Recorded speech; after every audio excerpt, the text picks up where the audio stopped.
Ewa hana ewa londe ma dunami londe mi ma mama afana ma londe ma da londe ma londe ma da londe ma lomoye una londe mi ma abade babo londe ma abade babo londe ma abade babo ekuna ngaya londe ewa hana ewa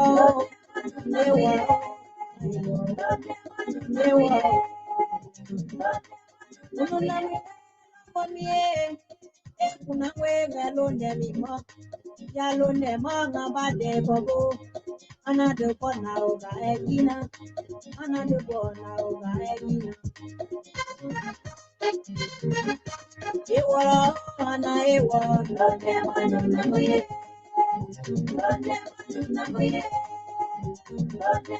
newera egina ye newera egina ye kono egana longe ganyanga ana egana lobo barenye diwa lobo anama diwa lobo ana ele ngabe mwe ana ele ngabe mwe ya kuna lobo miwa ena we londe mima ya londe ma ade ibobo ya londe ma ade ibobo ana elo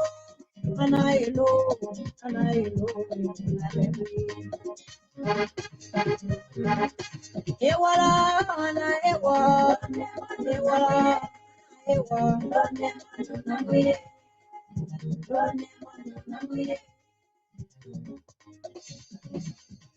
ana elo elawo yana kwe omo miwa kunu na mwiwe londe mima ya dempa bade ibobo ana kwetumo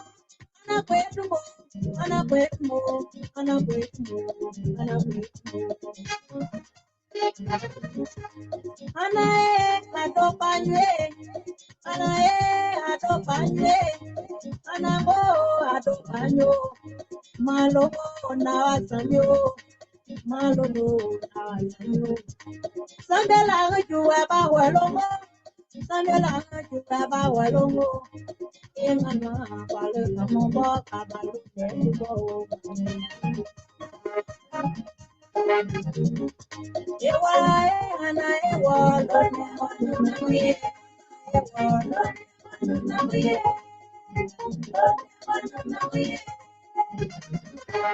Muadana onganwa taona duale ngabemwe duale kuna koke no derubo dawalie dili nyangela deka ngabeba aga lo deba dawa koida liba mongwalo Okay, good evening, folks. Welcome. I'm Alfonso Zianso of the Liberia Public Radio and LPR-TV. What a beautiful evening here from the East Coast of the Liberia Public Radio. And very shortly, we're going to get this program on the way. So we'll be home from here this evening. We're going to take on some of the issues in the community as well. We say welcome, and what a beautiful song from Greater Liberia. And hopefully I got to find somebody from the Wellers tribe to give the interpretations of this song here. Let me just start this song here. Good evening, folks. We want to welcome all of our viewers and listeners across the globe. Thank you so much for joining us here this evening, this beautiful, beautiful Sunday evening. Yeah, today is the 24th. 24th. So we are almost getting to the finishing end here, but proportionally, we're going to have a first segment into this conversation. We're going to take on community issue, what is happening with the mother organizations in the diaspora, that's ULAA. Let's use this time to welcome our viewers and listeners across the globe. Welcome to Allison, to DJ Powers, that's based in San Diego, to Mr. Miller, Amadou, man from the Empire State, and of course, Madam Mamin Esther Tapi Mo. Thank you so much, madam, for your commitment. McCarthy Johnson McDonald is in the West African state of the Republic of Liberia, who is LPR-TV. They were right there. Armstrong, Fala, and all of you great people, Joe, Angie, and the list goes on. Happy Sunday. Hopefully, everybody's Sunday went pretty well. And that's what we hope for to see happening as well. So we want to welcome all of you here this evening, right here on the Diaspora Informative News Outlet, Liberia Public Radio, and LPR-TV. I am your host, Alfonso Zienso, right here on this evening. Just do us a favor, hit the share button and invite someone at your company. When we talk Liberia, we got to look right on our feet as well so that our messages can resonate. But is that the case? We will find out what is happening with the mother organization right here, right now. Stay tuned. Welcome to the show.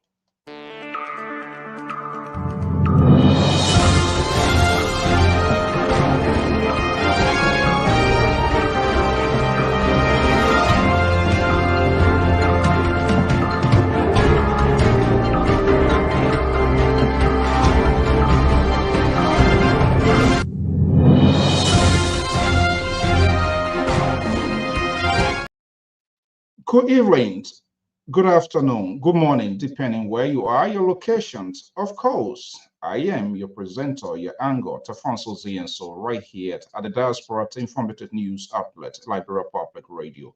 We say thank you, and hopefully you had a very good Sunday to wherever you are. And if it wasn't the case, we pray for some sort of divine intervention for that to go away. Well, I know that is ongoing in Liberia, but we also have to keep eyes on what is happening right on our feet in order for our voices to be heard effectively. They say we up the hill. Say we ain't Bikodrubo. So their anticipation, that anxiety is there to learn from us. And so we should serve as a role model to this process. Well, the mother organization, that is the Unions of Liberian Association here in the diaspora, recently, a convention, multiple statements coming from the board of directors and administration. But we are here in the interest of fairness and fair to mention to this administration to reach out to get their side of the story. I intend not to be judgmental here. Who's in charge? Board calling for cancellation. I'm not bold. Board is saying because of the cancellation by the administration, by virtue of their constitution, they will be appointed. So who's in charge? Is the Kamara Grant still in charge? What happens? What led to this cancellation? I am not a liberal who is an expert in speculation. I like to go beyond the borderline to get the facts. But as it is, news is always about the past and the present. And so we keep record of things as they unfold right here on this network. Precisely 2 years ago, the Grand Camarade team, when they were on the marathon to take this leadership, appeared on this network. That is the Liberia Public Radio. And that documentary is still within our archive. Their commitment, we hold all accountable. We are not judgmental until you decide to kick the can down the road. So 2 years ago, comrade, a good friend and brother, but when it comes to this business, then we disengage and go strictly to the issue because business is business. Okay, that's my own cardinal, so it is why it is. But when it comes to doing this business, that's a different thing. But 2 years ago, the team that were here to make their argument to the voters of ULAA and ULAA members why they are much more positioned or prepared to lead this. Let's recap some of these efforts in the interview I had with them 2 years ago. My guest is standing by. I'm going to be bringing him. Let's roll a tape here and see. Stay tuned, making news fair and balanced. To espouse our views and our thoughts, our agenda about ULAA. My name is Shewa Kamara. I'm from Lofa County. I'm married to my very beautiful wife. I have 2 girls and I have 2 grandchildren. I'm a social worker by profession. Past career was in education. I'm former president of the Liberian Association of Pennsylvania. I'm very involved with my community work. I'm a Christian by faith. You know, I like helping people, and I'm very happy to be here tonight. Viewers across the spectrum of the globe. And as you can see here, ladies and gentlemen, I have a qualified and talented team that I tapped that will be helping me, by the grace of God, right after the 18th to steer the affairs of ULAA. These are teams that I think will bring the kind of leadership to the Union of Liberian Association of the Union of Liberian Association in Americas. So I will now, stop here and, turn the baton over to my vice presidential candidate. Okay, we as quickly as possible. We get a lot of things. We're not going to take time to do intro here, and then at the end of the day, the clock is off here. But let's do it as succinct as possible we can, so we can get the ball rolling. Let me say, Madam Commissioner, I had a privilege to work with her, hard-working lady. Madam Grant, good evening. Good evening, Mr. Sion. Hi, this is Minerva Grant. I am a social worker, person as a mental health professional and a case manager. I personally serve as regional vice president for the Northern region with ULAA. Like Mr. Zia said, I work as the chairperson for the Election Commission 2 term.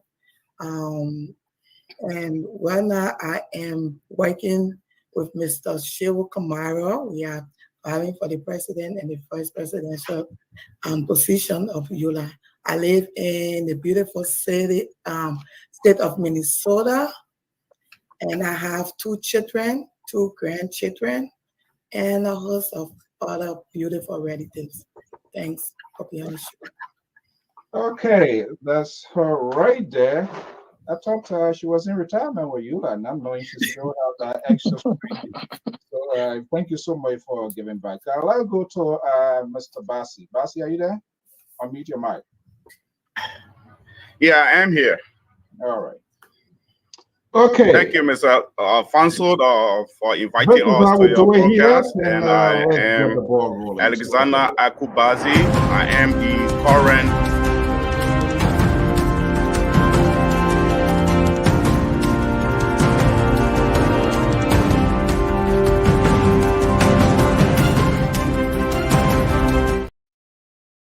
So that's how the entire process unfolded right here before our very eyes and the viewers when they were making their case. And ultimately, that pays out became president, vice president, and official.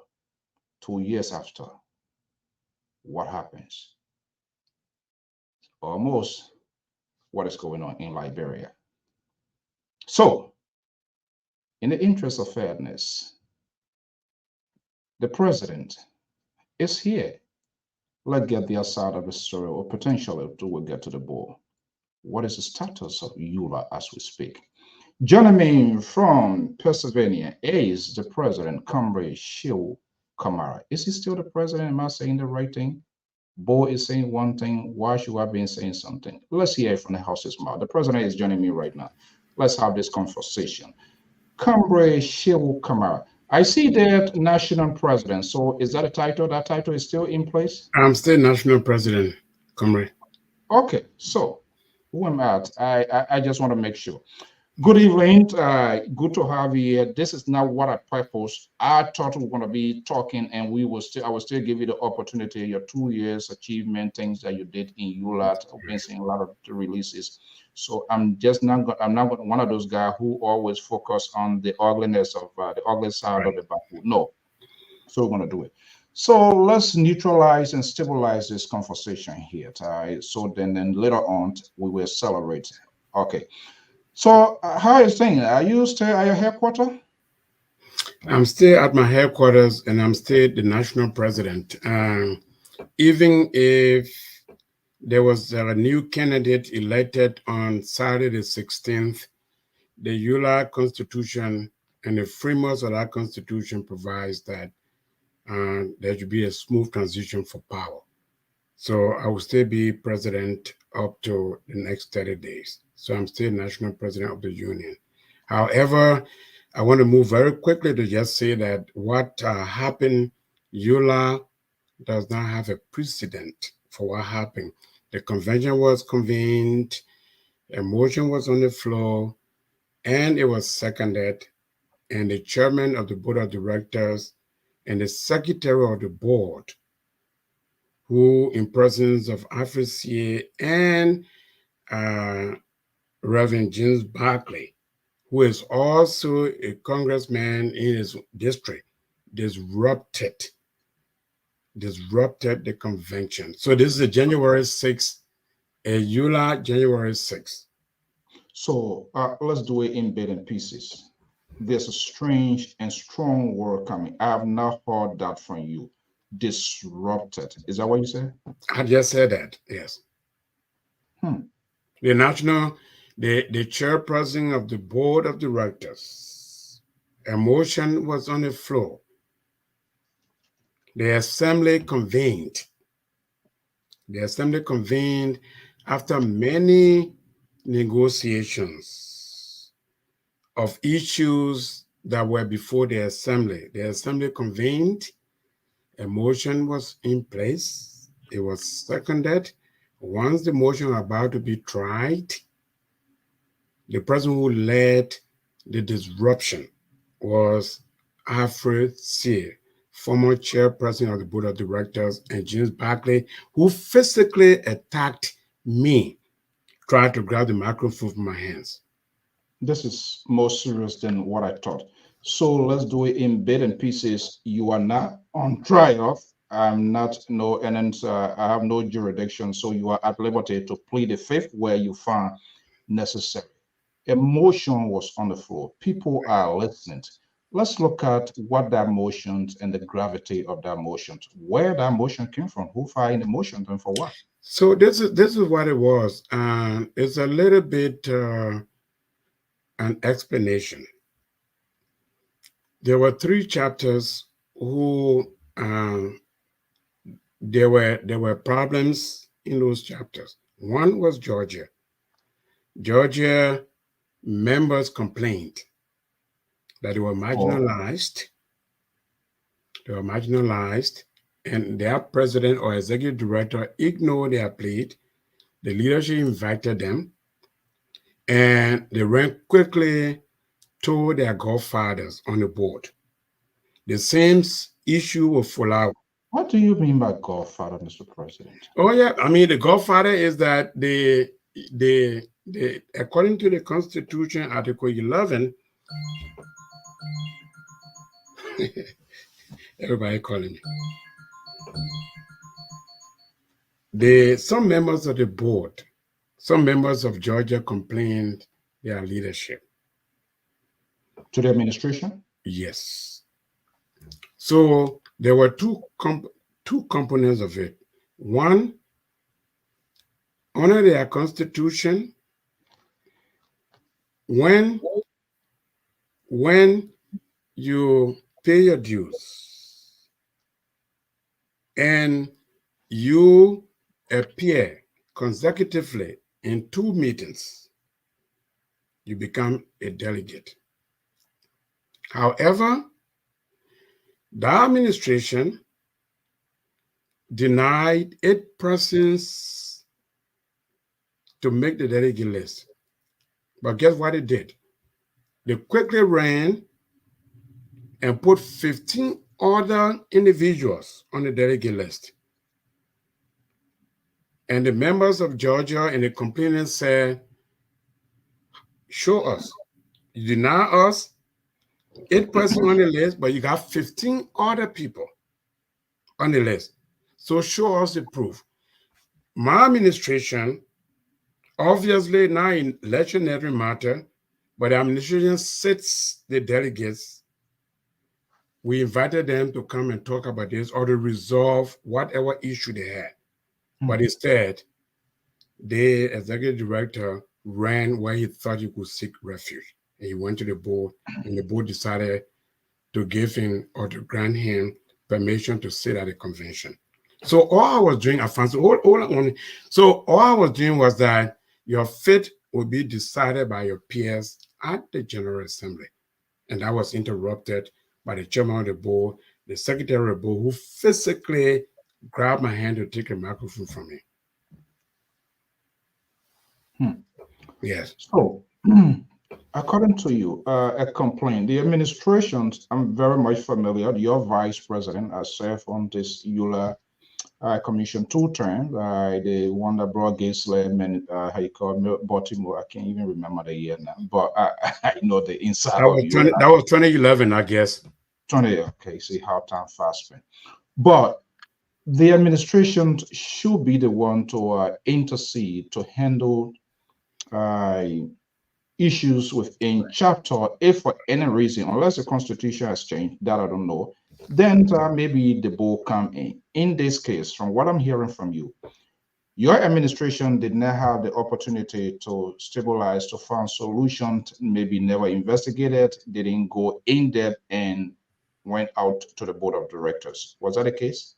Yeah, I mean, there were 3 scenarios. 2 of those scenarios were people trying to marginalize their members, and then these chapter leaders went to the board of directors to seek redress. So in the Georgia case, like I just explained to you, they, instead of coming to the administration to handle this thing and resolve it and listen to their members, they went to the board of directors, and the board of directors authorized them to participate within the convention. And you know, the day-to-day activities of the union are handled by the national administration, by the national president. So the board of directors just kind of usurp their own functions, and the same thing happened in Fulawo. In Fulawo, you have 3 chapters. You have Columbus, you have Cleveland, you have Toledo. The Secretary General comes from Cleveland. The Secretary General was complained by Columbus, which is LRCR. When we invited him to come and sit with us to resolve that complaint, he also, just guess this, Alfonso, it will be very amazing to you. He's Secretary General, but at the same time, he's also a juror on the National Board of Directors. So he writes an insulting letter to the national administration, but he goes to the board and make a decision in his own favor. Look, I've come here just to tell Liberian people that what we have on hand, Alfonso, is a corrupt system.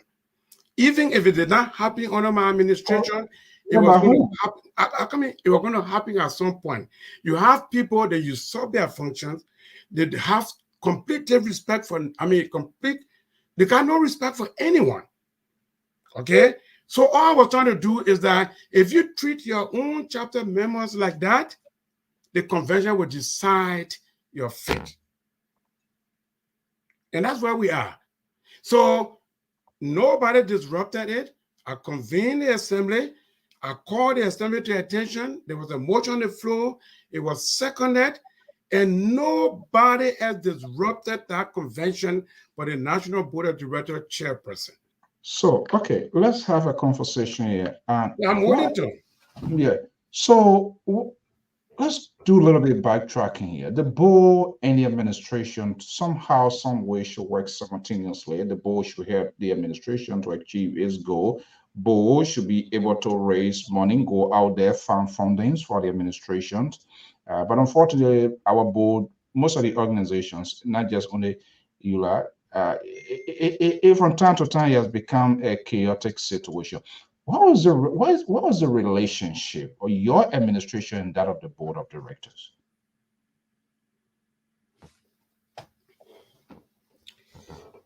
It's a very wonderful question, Alfonso. This board of directors, this current board of directors, because of their corrupt nature, the thing that I did in my administration, and I'm not condemning all other administration. There have been very wonderful presidents of the union. But when I took over, there were no assembly in Ohio.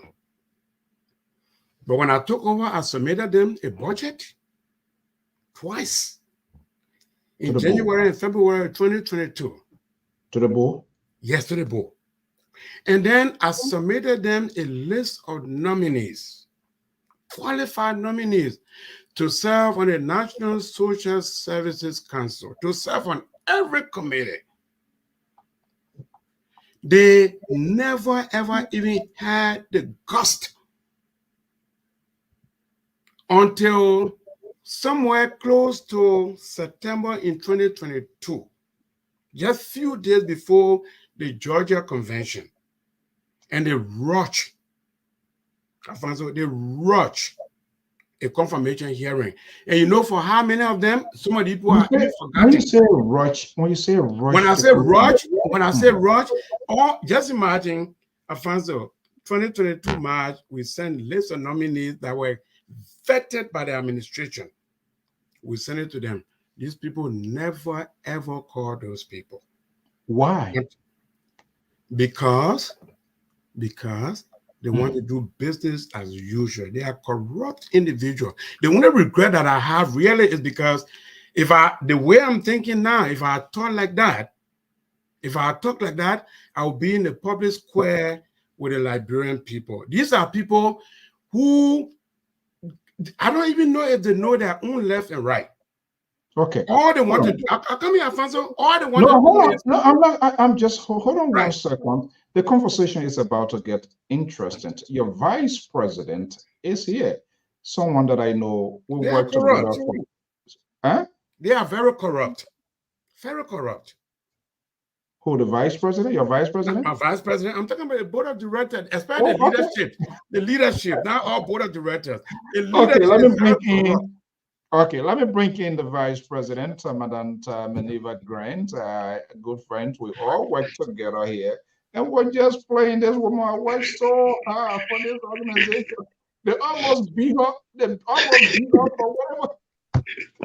So I'm in retirement. So the other headache, let her go away. When I was standing, we will ask all of the tough questions as well. Madam Grant, good evening. Welcome.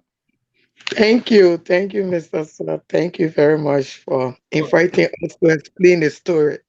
Okay, man, I'm having headache right now, to be honest. We got a headache in Liberia already. We're trying to find a conversation. But on a serious note, Mr. President, do you see this coming? Because I believe Mr. Reverend Barclay, they appear on this here. I think we had this sort of debate here. What went wrong? Mr. C, again, before I came to the mantle of leadership, you know what was happening? Reverend Barker and other people who don't even understand the union were both administrators of the union, because the former president was a laid-back person. He allowed them to do every other thing they wanted to do. And I will give you a clear case in point. They went to Liberia and purchased the land. Up to this point, I don't even have the deed. Chairman Alfred C.H. will turn that deal over to the administration. And he promised to do that. Before that, they say the board has a project. And MSG, I hope he can come. I mean, the other guy who was running against me, I don't even know if he understands any policy issues or if he knows exactly what you're running on. But one of the things that he said was that the board has a project. Alfonso, you know that in any organization, the day-to-day activities of that organization is run by the national administration. When you ever heard that the board has a project? This is one of the things that they have against me. Are you saying this here to be in sympathy, empathy with your argument, or are you speaking from facts? I'm speaking from fact. They said it.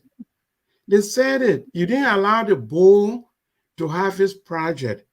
Where have you ever seen a board? Where have you ever seen a board in any organization to have a project? Okay? And when you dig deep into the story is that this guy who ran against me, his fundamental reason for running against me, Mohammed Keita, is that the parcel of land is actually his family land. Okay? And he's upset about that. So he brings all these bogus things and brings people far and near. And I'm not insulting the voters. I understand people were sentimental. They told them lies. They told them things that they were not supposed to believe, but they made it appear as if I'm the person who just took all the responsibility. Okay, let's bring in the VP a little bit. She's not a person to be your spectator. She always like to be idle. Manan Grant, I was still asked the same question. I know it might sound ridiculous. I asked Mr. Kamara, President Kamara, but I like him out of himself. And the question came from the letter from the Board of Directors dated September 16, that because of the cancellations of the conventions by the administrations, quoting the constitutions of ULAA, which you Okranwe, they are saying they are in charge now, pending elections within 90 days. So the question is, are you still the vice president of the Union of Liberian Associations, judging this communication from the board of director that you guys are no longer there? Are you still the vice president? I am still the vice president of the Union of Liberian Associations in the America. I am still the vice president. Okay, I just want to make sure, and so as to address people the right way. This is a staggering revelations happening, and I'm not drawing the conclusion because we must hear the other side of the story. How you guys, how the administration got to this point? What do you know? What you've been in ULAA? You we went through a lot.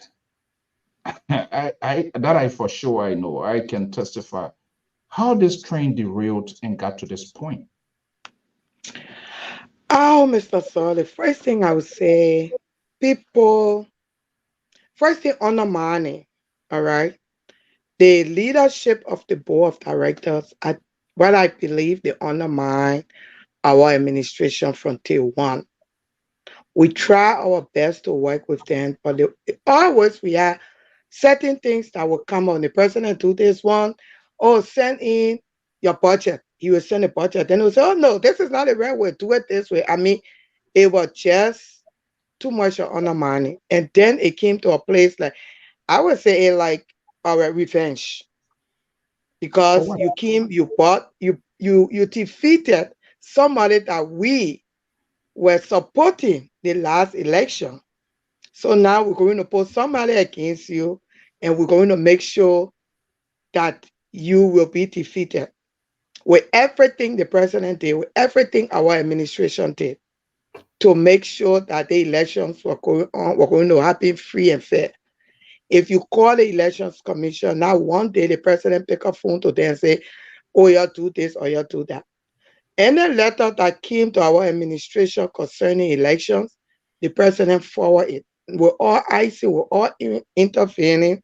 Once it's got there to him, he will forward it to the elections commission and the board of directors, because we felt, like you said, we know the constitution. That was not our place. The elections commission place was to make the decisions.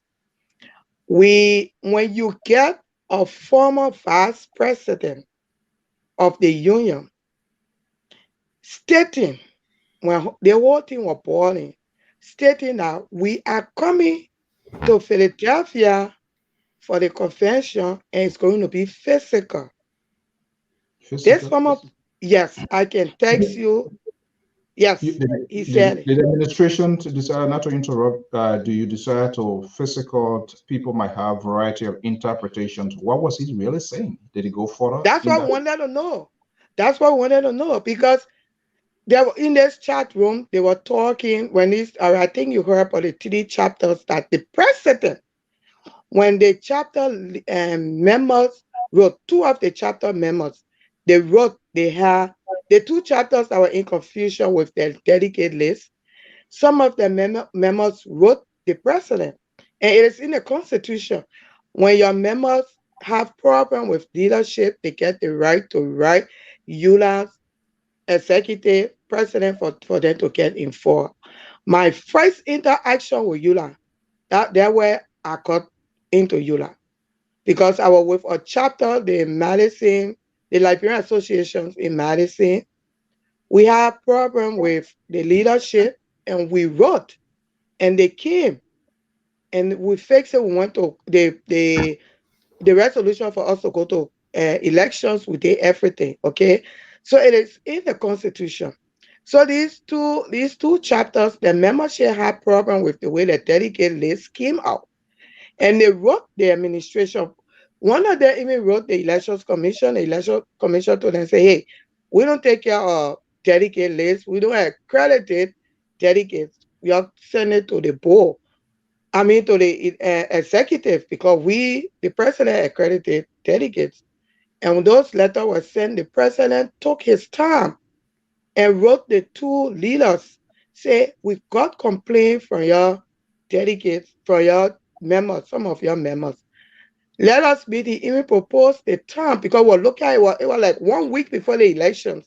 He said, let us meet to discuss this and see how we can handle this thing and move forward. Both of them did not even acknowledge the letter. What it did, the Secretary General for FOLAO, Ohio, one day for the day was supposed to be going to Philadelphia, he wrote the president saying, we asked you before to not come into our affairs, and we are telling you, you did it before, you did not win. Now we are telling you again, get out of our affairs. That's why he said. The other executive director, instead of writing the president acknowledging it, he took it straight to ULAA board of directors. ULAA board of directors did not even ask questions, he wrote the letter how the president is, the executive is getting involved, interfering in the business, their business, and ULAA get nothing to do with the chapter, when the chapter having problems. And I wonder, then why are you in ULAA? Why are you paying your dues?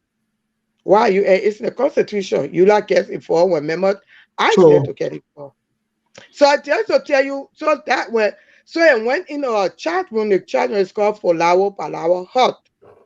So it went into the chat room and people started talking, giving their own query, because the president at that time said, if you don't talk, if we don't fix this, you won't be accredited to the convention.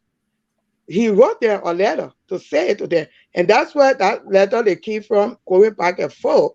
This former vice president then said, we will see. We are coming to Philadelphia, and it will be physical if we are not accredited. All right. I'm just giving this here. You know, I want good thing I like about this media warrior. You know, by the time you start, we don't have to beg for news. They pull out. No, it comes. Yeah. They have some information that are already getting here. I just sent it to you, Afonso. Let me see here. And you see there's Frank Carter. Yeah. We are capable of fighting for what is right for FOLAO. Something we will not believe negotiate or negate, and then they are not silent. No, they are now silent. Oh, they are now silent. Correct. Prudent, the game was on. Correct. They will continue physically to the assembly. Correct. Yeah.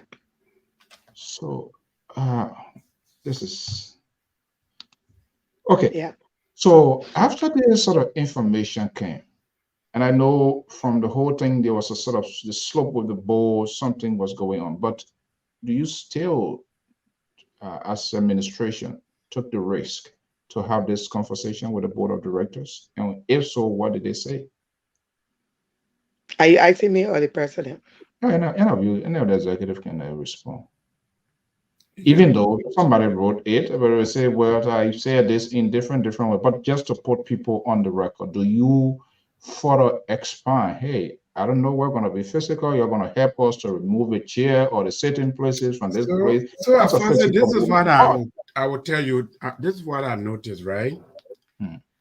I arrived at and I'm usually very time conscious. The assembly was supposed to begin at 9 a.m. on the 16th.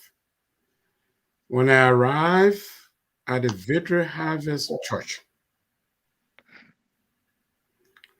there were, besides the gentleman Blamo, who I know, he was former executive director for OLM, there were 2 other people. You know who the 2 people were? That was former Vice President and Presidential candidate Frank Carter and former commissioner and Africa. They were the 2 people. And I took the time just to try to de-escalate what I saw was coming. These guys are planned, they've staged to disrupt the entire convention. There was nothing reasonable they could hear. And all they were doing was to be physically present, just like the United States government experienced the January 6th. Okay? Oh, yeah? Yes, that's exactly what it did. And were you in a position of Mike Pence to pull you through something like that, or what? Unfortunately, they could not. Unfortunately, this is my base. Okay, and you are on home front, so you were more right. Our home front. Our home front. And it's good that you even asking me that, because at some point, this guy disrupted to the point where there was even a chair that was picked up to throw at me. Chair? Yes. Yeah. And do you want a picture? They came physically in my face. Oh, Honorable Zion. This is the kind of union. What was the reactions of the delegates seeing this thing happening? Leaders literally taking this thing, according to you. Well, what's going on? The only 3 other groups who were chanting all this disruption and very disgruntled. And I know again you will come after me and say you can't tell your own people that, but this is exactly what it did.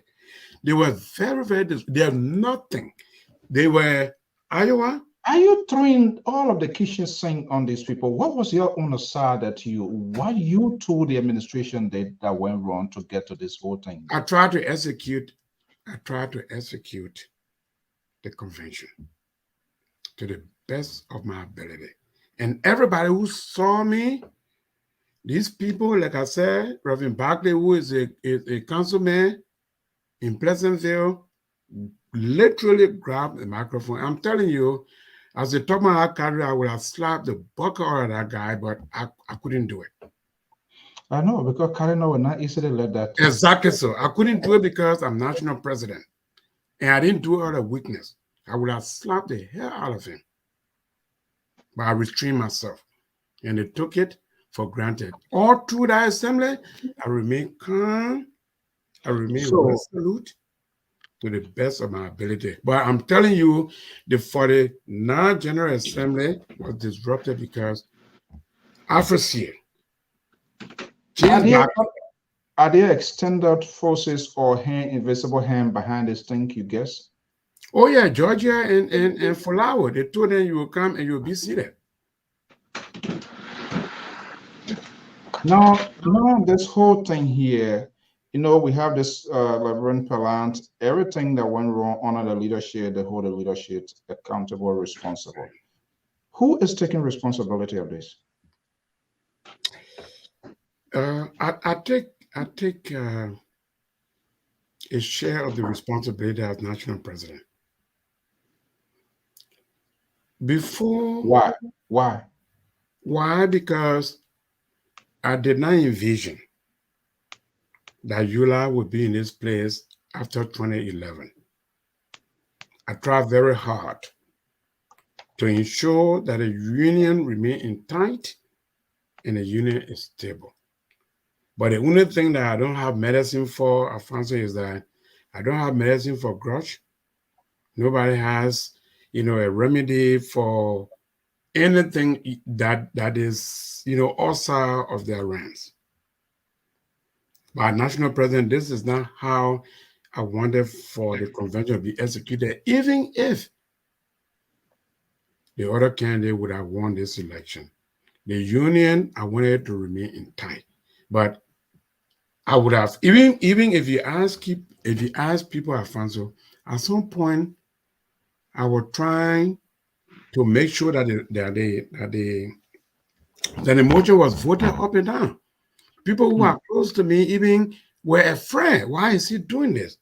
But I wanted to get past this whole debacle so that at least the convention could move ahead. And the motion was that, Mr. President, these 3 chapters, let us move ahead to have the elections without them. And I wanted to be fair to try that motion. And once it was seconded, they didn't even give a chance for that motion to be tried. And they disrupted everything. So as national president, I did not want for the union to be at this point. I take that kind of responsibility. But again, the people who did it were not children. Is particularly at that point on the 16th of September, the chairman of the board of directors and the secretary of the board. And there were some other invisible hands that were there. I didn't see all of it. But people who walk around were told that we will not move any forward, would disrupt this entire convention, and they can tell you specifically what some of them said, which I didn't have any control over. And it's a disgrace. It's a real disgrace. Oh, wow. So, no. Mr. Sir, I know you asked me a question concerning a letter, the press release that the board at that time put out the 16th, quoting certified the Constitution. And I just, sometimes I wonder, like you said, we know the Constitution because we work together, and everything we're doing during that time, we're reading the Constitution. And when people quoting the Constitution and you don't start from where the precedent, what was that precedent before they started with all the other articles, then you wonder, are you just wanting people to believe what you say instead of really starting from where this article that you quoting, where it started from, where the precedent of it.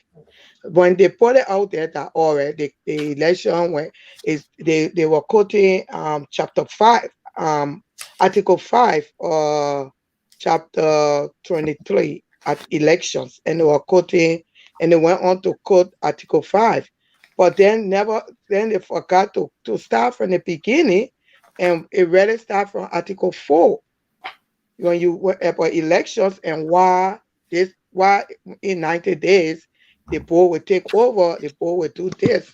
But it start from article 4.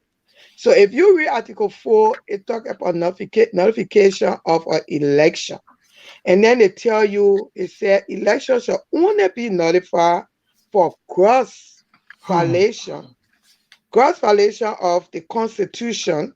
That is, then they tell you the reason why it will be notified. That is, if a candidate not attaining the age of 21, they're not an active member of a member organization in good standing, or not a Liberian of a Liberian descent. Then now you come to Article 5 to say it. All right. So if the candidate is a city president, and maybe let's say he has reached the age of 25, because to be a city president, you have to reach the age of 25.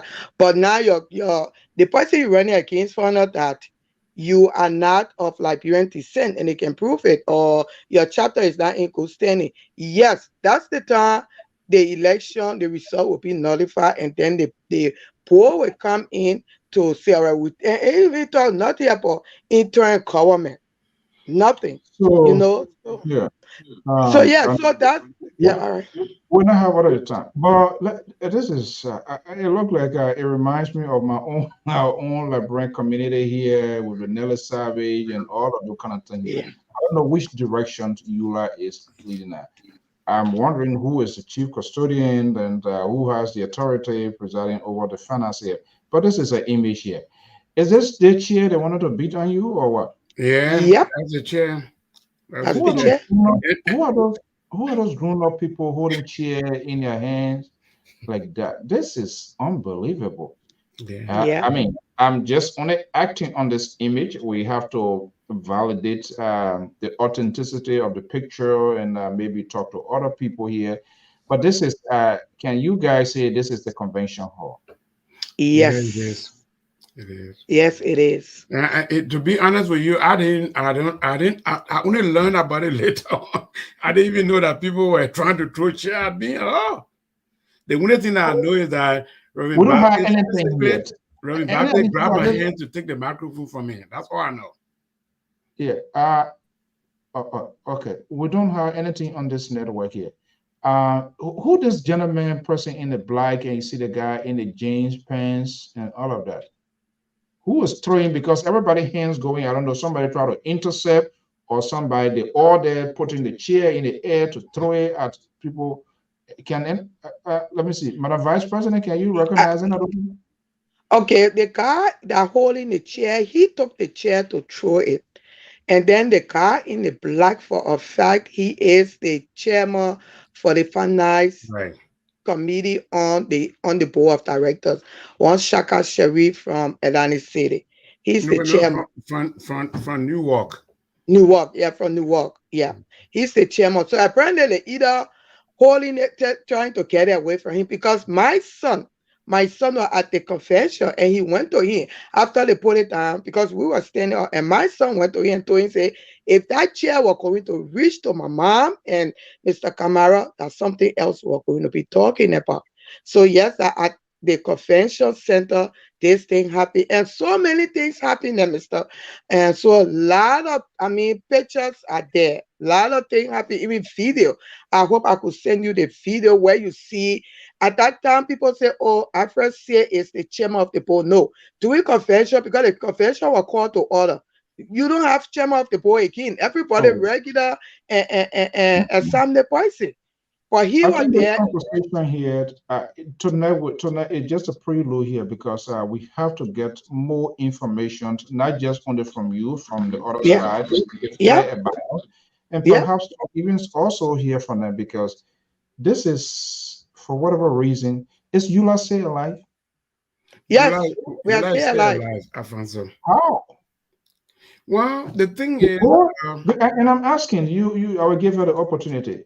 The boy here is saying, hey, because elections were being held, they're now throwing the book at you, at everybody who were there, who was in there, say, okay, the administration failed. So, okay, and this is do they provide fundings for this, for the election to have been executed? It was, there were, so the structure is that the election commission is appointed, is confirmed by the board, and like the vice president said, at that point, because of previous experiences, I stayed out of everything else as an experienced statesperson. I stayed out of everything else. So the election was just a part of the assembly. The assembly is a place where you have Liberians come to discuss pertinent issues relative to the growth and development of ULAA. And that was what should have taken place at that assembly. The election was just another portion of it.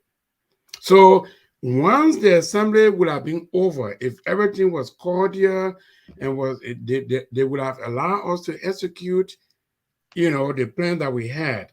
Assembly would have been over by 12 midday and would have passed it over to the Elections Commission. At that point, Shewo Kamara, even though he's a sitting national president, Manuel Grant, as sitting national vice president, would have been candidate as of that point, and nothing else would have had to do with the election. Well, quickly, maybe if I missed the point here, because too much of stuff ongoing now. Are you guys seeking re-election? Yeah, we were seeking re-elections.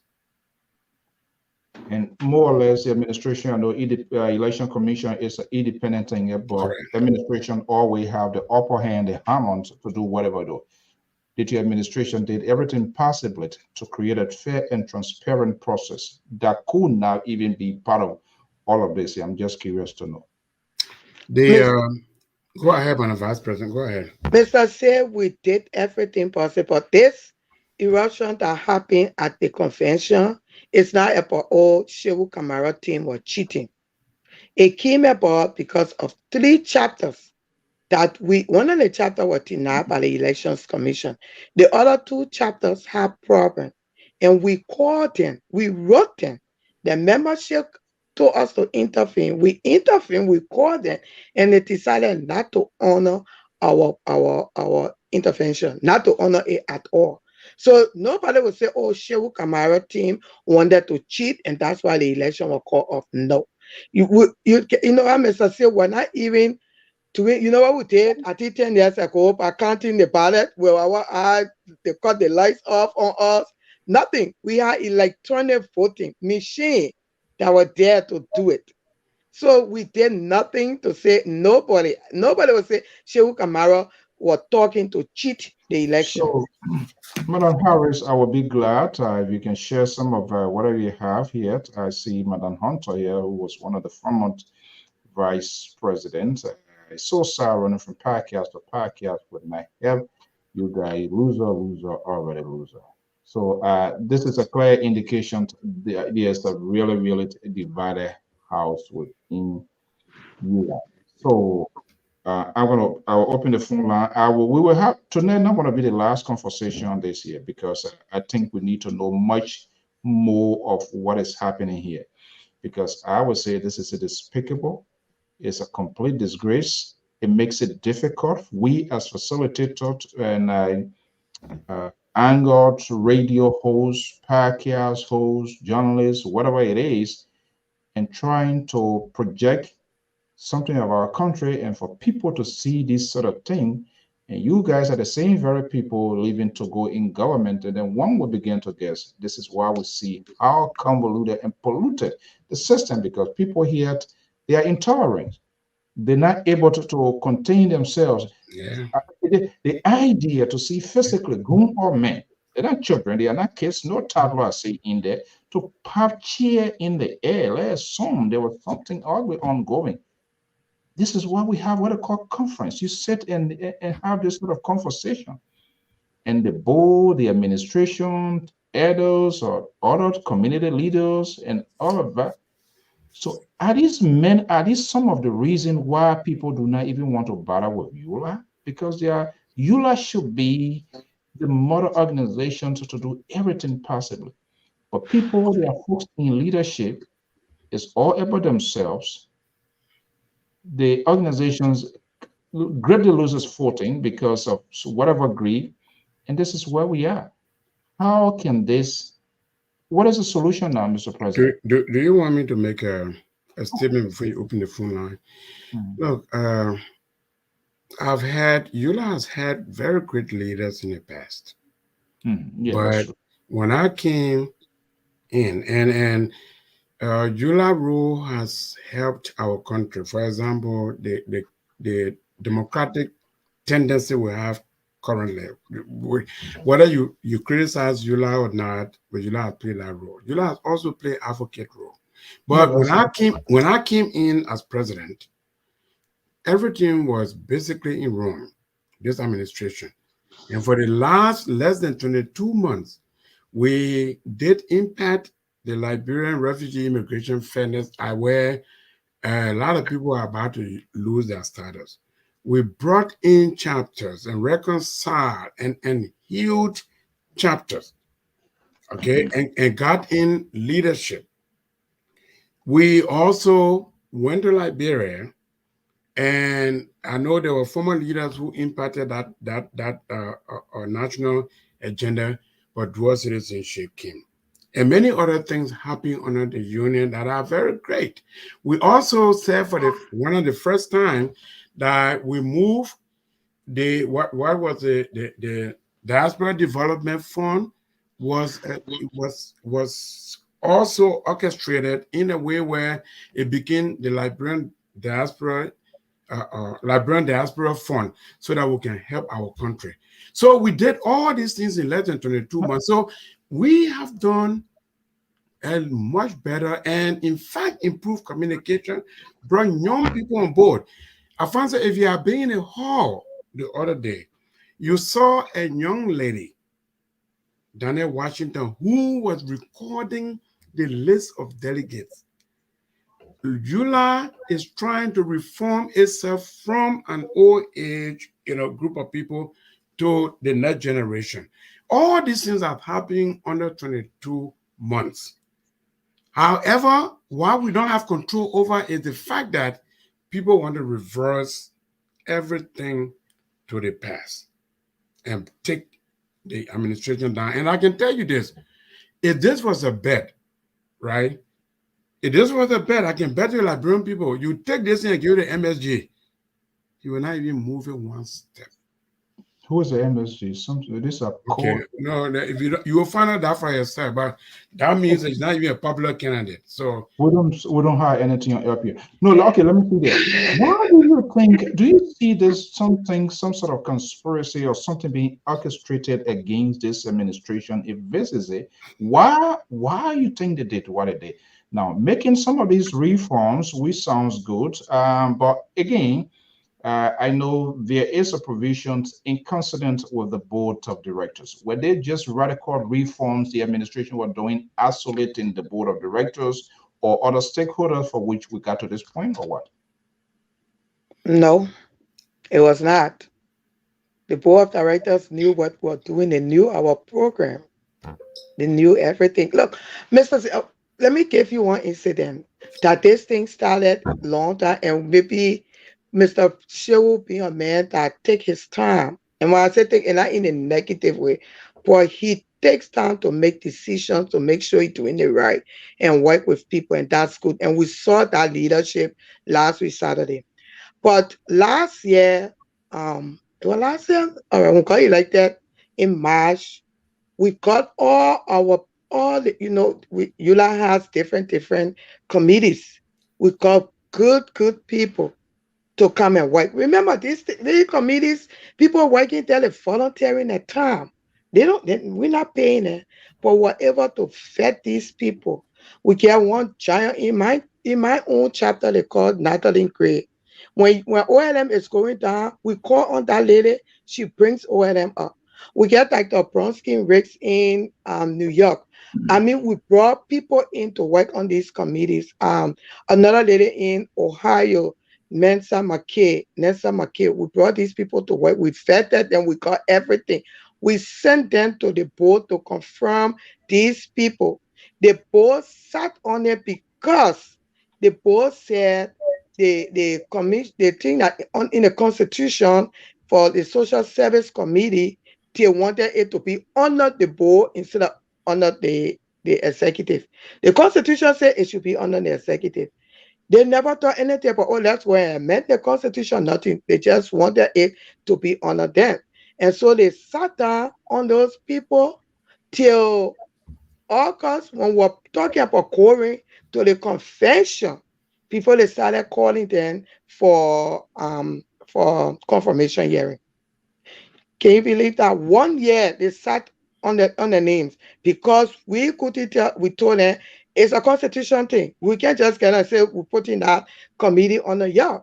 We have to go to do constitutional amendment. And the board, they tend chairman because right now the board leaderships are not. If they talk about us not being in power, they are not. The ULAA Constitution state it. You have to be an elected official from your chapter. Their own board rules state only 2 terms you can go for. Only 2 terms, which is 4 years. You cannot exceed that.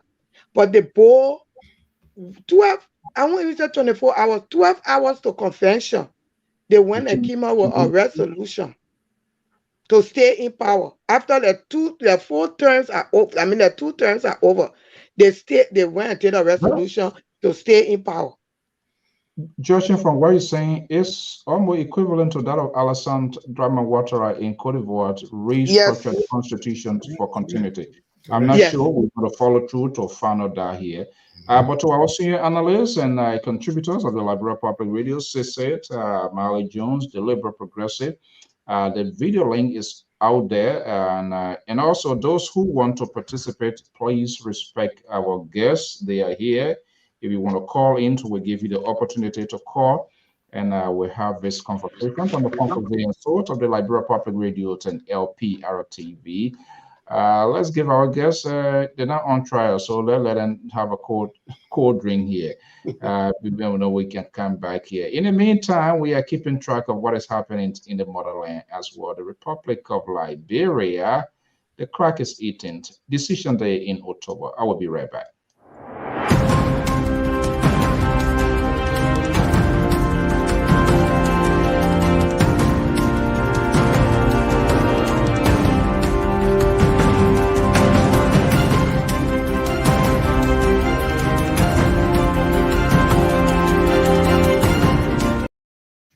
Okay, good evening, good evening. So let's welcome our guests back there. For those of you who wants to participate again, the number is out there, 682-433-8802.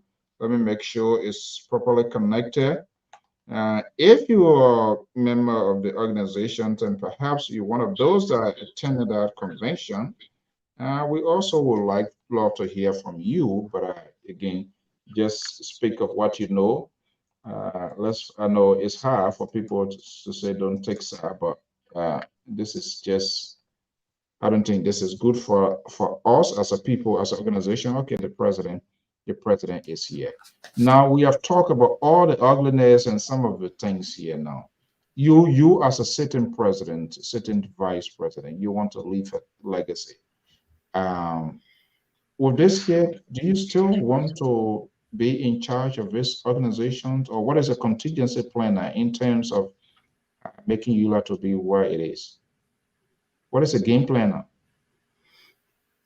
They are, Madam VP, go first. No, you go ahead, Mr. President. In the last 8 days, there have been a lot of consultation from the ranks and file of the organization, so that we can find a peaceful and amicable resolution to what happened. Like I said earlier, the union and the framers of the Constitution did not envision that you convene an assembly and you have the motion on the floor, and the strength of the motion has been tried and it will be disrupted. So it's a new phenomenon. However, there are consultative and consultation ongoing that we should get past this as an organization. Yeah, so who is the administration having this consultation? Because I heard you saying the board literally perhaps strangulated this administration. Are you willing to sit with those board members now? At this point, I think what is very important, if I should answer directly, Alfonso, is that I think the organization is bigger than any one individual. As national president, again, this is not what we envision. Maneuver and I have worked so hard. We brought very good people. We amassed a great team. But again, we want to make sure that this is resolved and the union remain tight without breaking it. So that do you regret the situation? Well, I regret it. It shouldn't have even happened. I mean, like I said, but this was not something that was my making. Okay, it was something that the second organ of the union, one of the most powerful, the second most powerful person in the union, actually. Who didn't the board? Let's turn off the light. Let's pretend no one is watching. 3 of us here and no one is watching. let's turn off the camera here. Who didn't exercise tolerance in this whole thing to get us to this point? The board, the administration, or who? Alfonso, hear me very loud and clear. Prior to the 16th, I did everything possible to refer this matter to the member chapters, the Georgia and Flower chapter. Georgia chapter ran to the board. But on January 6th, on the 16th of September, I tried my best. After we had started, I was in the hall 8:52 a.m. We spent the whole day trying to resolve this. And then we concise the agenda of the assembly on two critical issues. One, to decide on the fate of those three chapters, and two, for the rest of the chapters who have come, they pay their money, and everything was ready to vote for them to go to elections. Not to relegate this thing here, why these three chapters became bone of contention? Who interests these three chapters were, and there was some sort of disagreement down that road? Were they in favor of your policy or for the board? Why these three chapters came to be like the guy who come to be like the January 6th type of scenario, Washington to Philadelphia? So they're not far from one another. Mr. President, you know, first thing when you ask the president, and I'm happy for my president because he's been talking for the past since Saturday. I don't even know. I'm so proud of him. And when you go executive mansion, he wasn't this. I'm so proud of him. But this is it.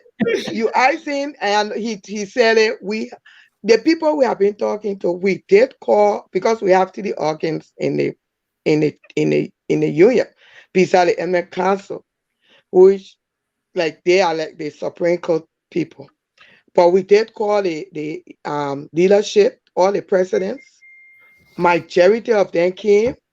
We met with them, and they told us what they wanted. They said, one thing they said, y'all should take us to election. That's what we want from this administration. We should go to election. It was signing from everyone in there. We tried to call, we sent invitation to the board to meet with them because the leadership told us again, y'all meet with the board and see. We sent them invitation. And the then secretary, because I would say he's former secretary, he put in the board chat room that no board member should come and meet with us. They never had any invitation to meet with us, and they shouldn't come and meet with us. So the board, the leadership, I won't say leadership, the board then never came. Those that wanted to come, I think because it was like a 12 hours invitation, because we tried to get this thing going so we can see how to carry the union to elections. Nobody wants to stay in power like this, you know, but some of them gave us excuses. Oh, you know, we get this, we get that. But the board leadership, 10 leadership, said, former leadership or whatever, that they shouldn't meet with us. So we've been trying our best, and we still meeting with the executives and other people that advising us that the next step, I know the president will take. We have the eminent council that we may take that step to like lead us, tell us, all right, we can put our suggestions, our resolutions that we got from the leadership, the presidents, give it to them, and then they can be like, okay, this is what you guys can do. But we are doing everything we can do to make sure that the union stay intact and that we go into elections. You talk about the 3 chapters. If we had any, if they were on our side or this thing, we don't know whose side they were on. As far as we're concerned, we want all the union, the chapters to come and exercise their rights. It left for us, and we did everything to get voters. We went on and podcasts, we sent our flyers, everything. We're running our campaign. And we're doing your witness campaign too, from calling people on the phone to talk to them to come in. So the Jehovah when the teenager. But this is what happened now. So let me be quick with the 3 chapters. Iowa, they were supposed to have election on August 6th, but the day before the elections, it was canceled, what we heard by the board of directors, because they cut off protests against one of the candidates. And so after they investigated, they decided to postpone the election, and they got an interim body. But in that, they wrote ULAA and say, hey, we were supposed to have elections. We did not. We have an interim body. We just want to let you guys know we will not be attending the convention. We won't be attending ULAA convention because we need to put our house intact. The chairman of the board wrote ULAA, and the secretary, the secretary, because at that time they were in power. So we got that. And when Mr. Kamara did, he sent it to the to ULAA board and sent it to the Elections Commission. Okay. The two other chapters, I just 1 minute, 1 second. The two other chapters in Georgia, they have way to select the delegates. And the people that filed the protest said that in the protest that the way the delegates were selected, it was wrong, because people they knew that were eligible to be on the list, they did not put their name on the list. So they had problem with that, and they wanted ULAA. They went first to the Elections Commission. The Election Commission sent them back. They went to the board of directors. The board of directors did not do anything, so they came to ULAA. Iowa and Ohio chapter is the same thing. They are a federation.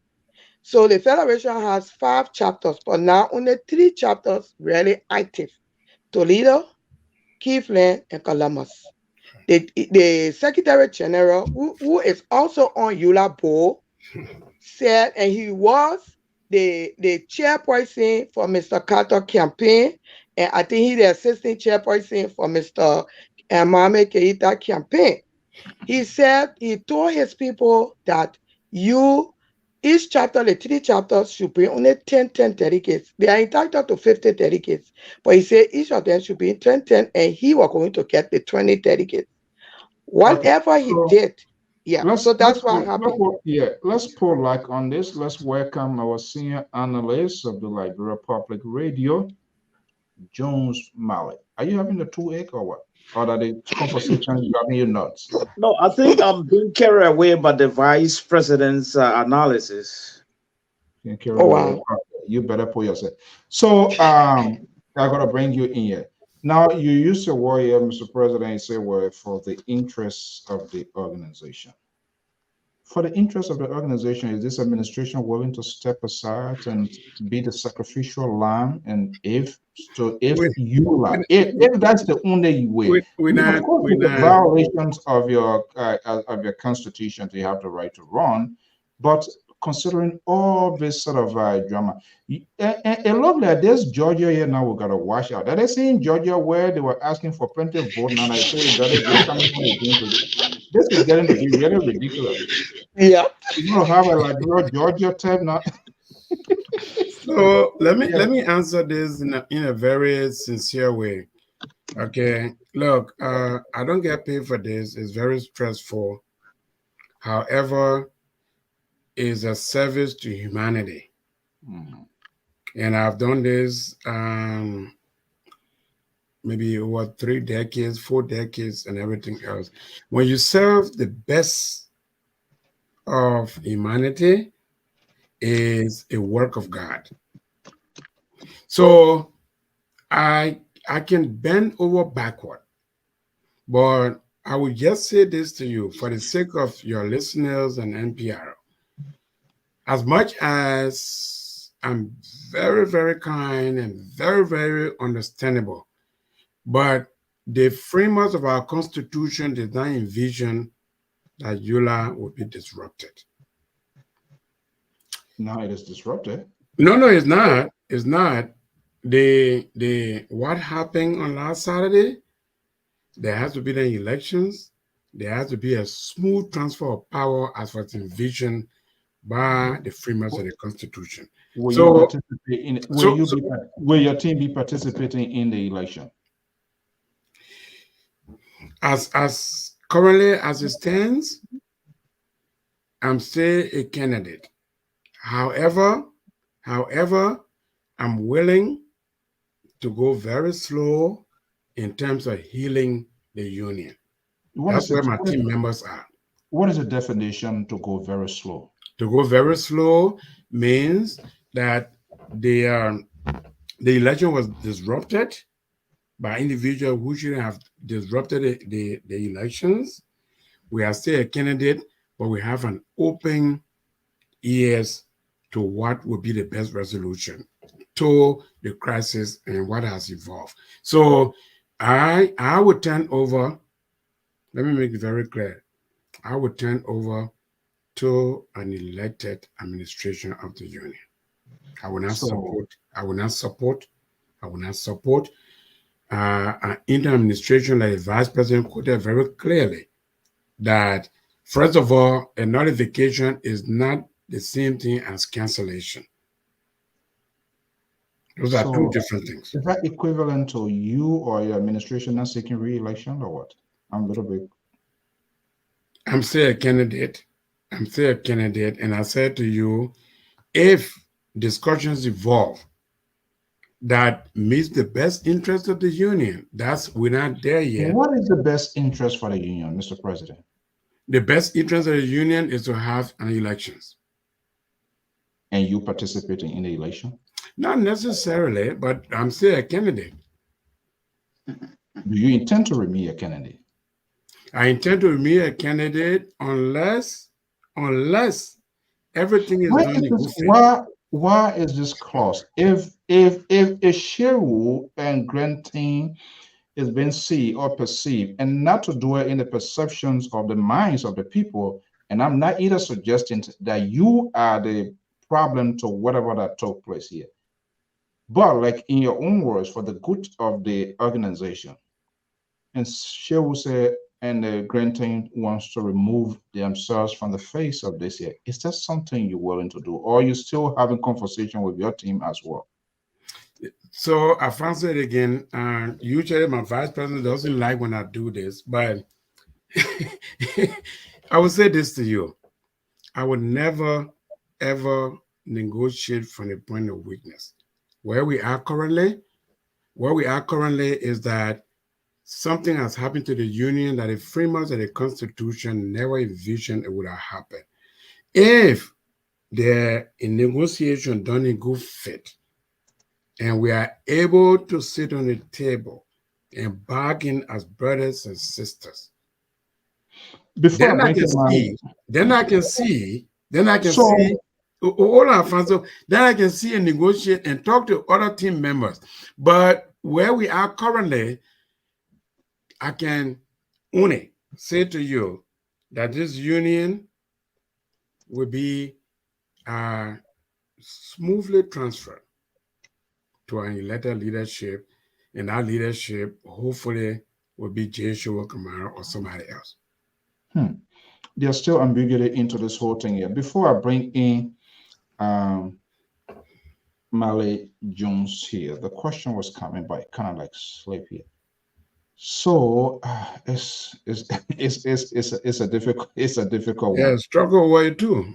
And that's why people don't like, most of the time they don't like to kind of, sometimes they kind of say, well, put fingers in here, so because that's not about, we want to just get the facts and give people the opportunity. Okay, here's the question here. If you are given the opportunity to put a peace plan together as the administration, you say you're still the administration, to convene and have a meeting, what could that be that you think people are going to listen to? They're still under our constitution. They're still under our constitution the authority of the presiding and the sitting president within a time frame 15 days to assemble the three organs of the union. And again, like I said, the consultation ongoing. I'm talking to my team members and other individuals to see if we can ensure that we construct this provision of the Constitution. And at that point, decisions and discussions and other things will be the focus. So the Constitution provides that. So we're not, as far as we're concerned with this administration, we're not out of the realm of the Constitution yet. We stay within the Constitution ramification. Momentarily, let me make LPR analyst John Malley as the presiding judge over this here, even though we haven't heard from the other side. Malley Jones, you've been listening for a little while. What's going on? What do you sense out from this conversation? Well, first of all, I want to thank Mr. Kamara, the president, the in-battle president of ULAA, and vice president. Both are in battle right now because whenever an election is supposed to take place, and for some reason it becomes circumvented by reason known to those who involved. Those who in charge and continue to be in charge, they are referred to as in battle. So right now they are fighting to hold on. But however, the Constitution of ULAA, as the in battle president just said, the Fremont did not envisage what's going on right now. But this is what's going on right now. And we have to face it as it is. So when in your Constitution, you have Arbitration and Conflict Resolution Commission. Yeah. It's clearly stated in there. And under such a condition, ULAA eminent persons comprised of a council will have to be considered to form this committee, to form a commission to intervene. What have you and your in-battle vice presidents have done this far? Let me just say this, Mr. Jones.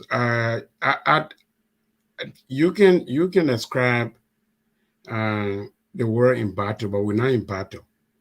Again, if you even had another candidate elected on the 16th of September, I would still be the national president of the union until 30 days later, where we have a smooth transition.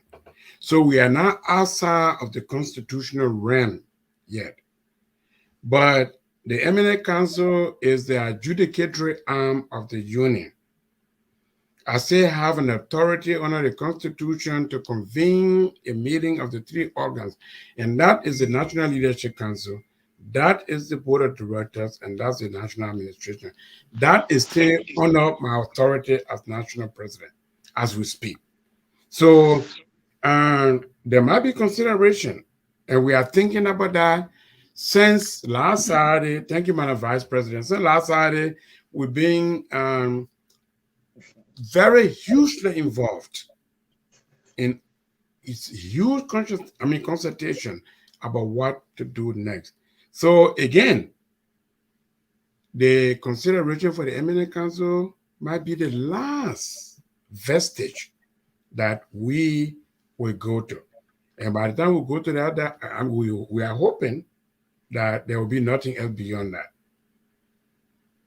So are you saying as at the moment, there is no conflict for which the Eminent Council should come in, right? No, I didn't say that to you. I didn't say that.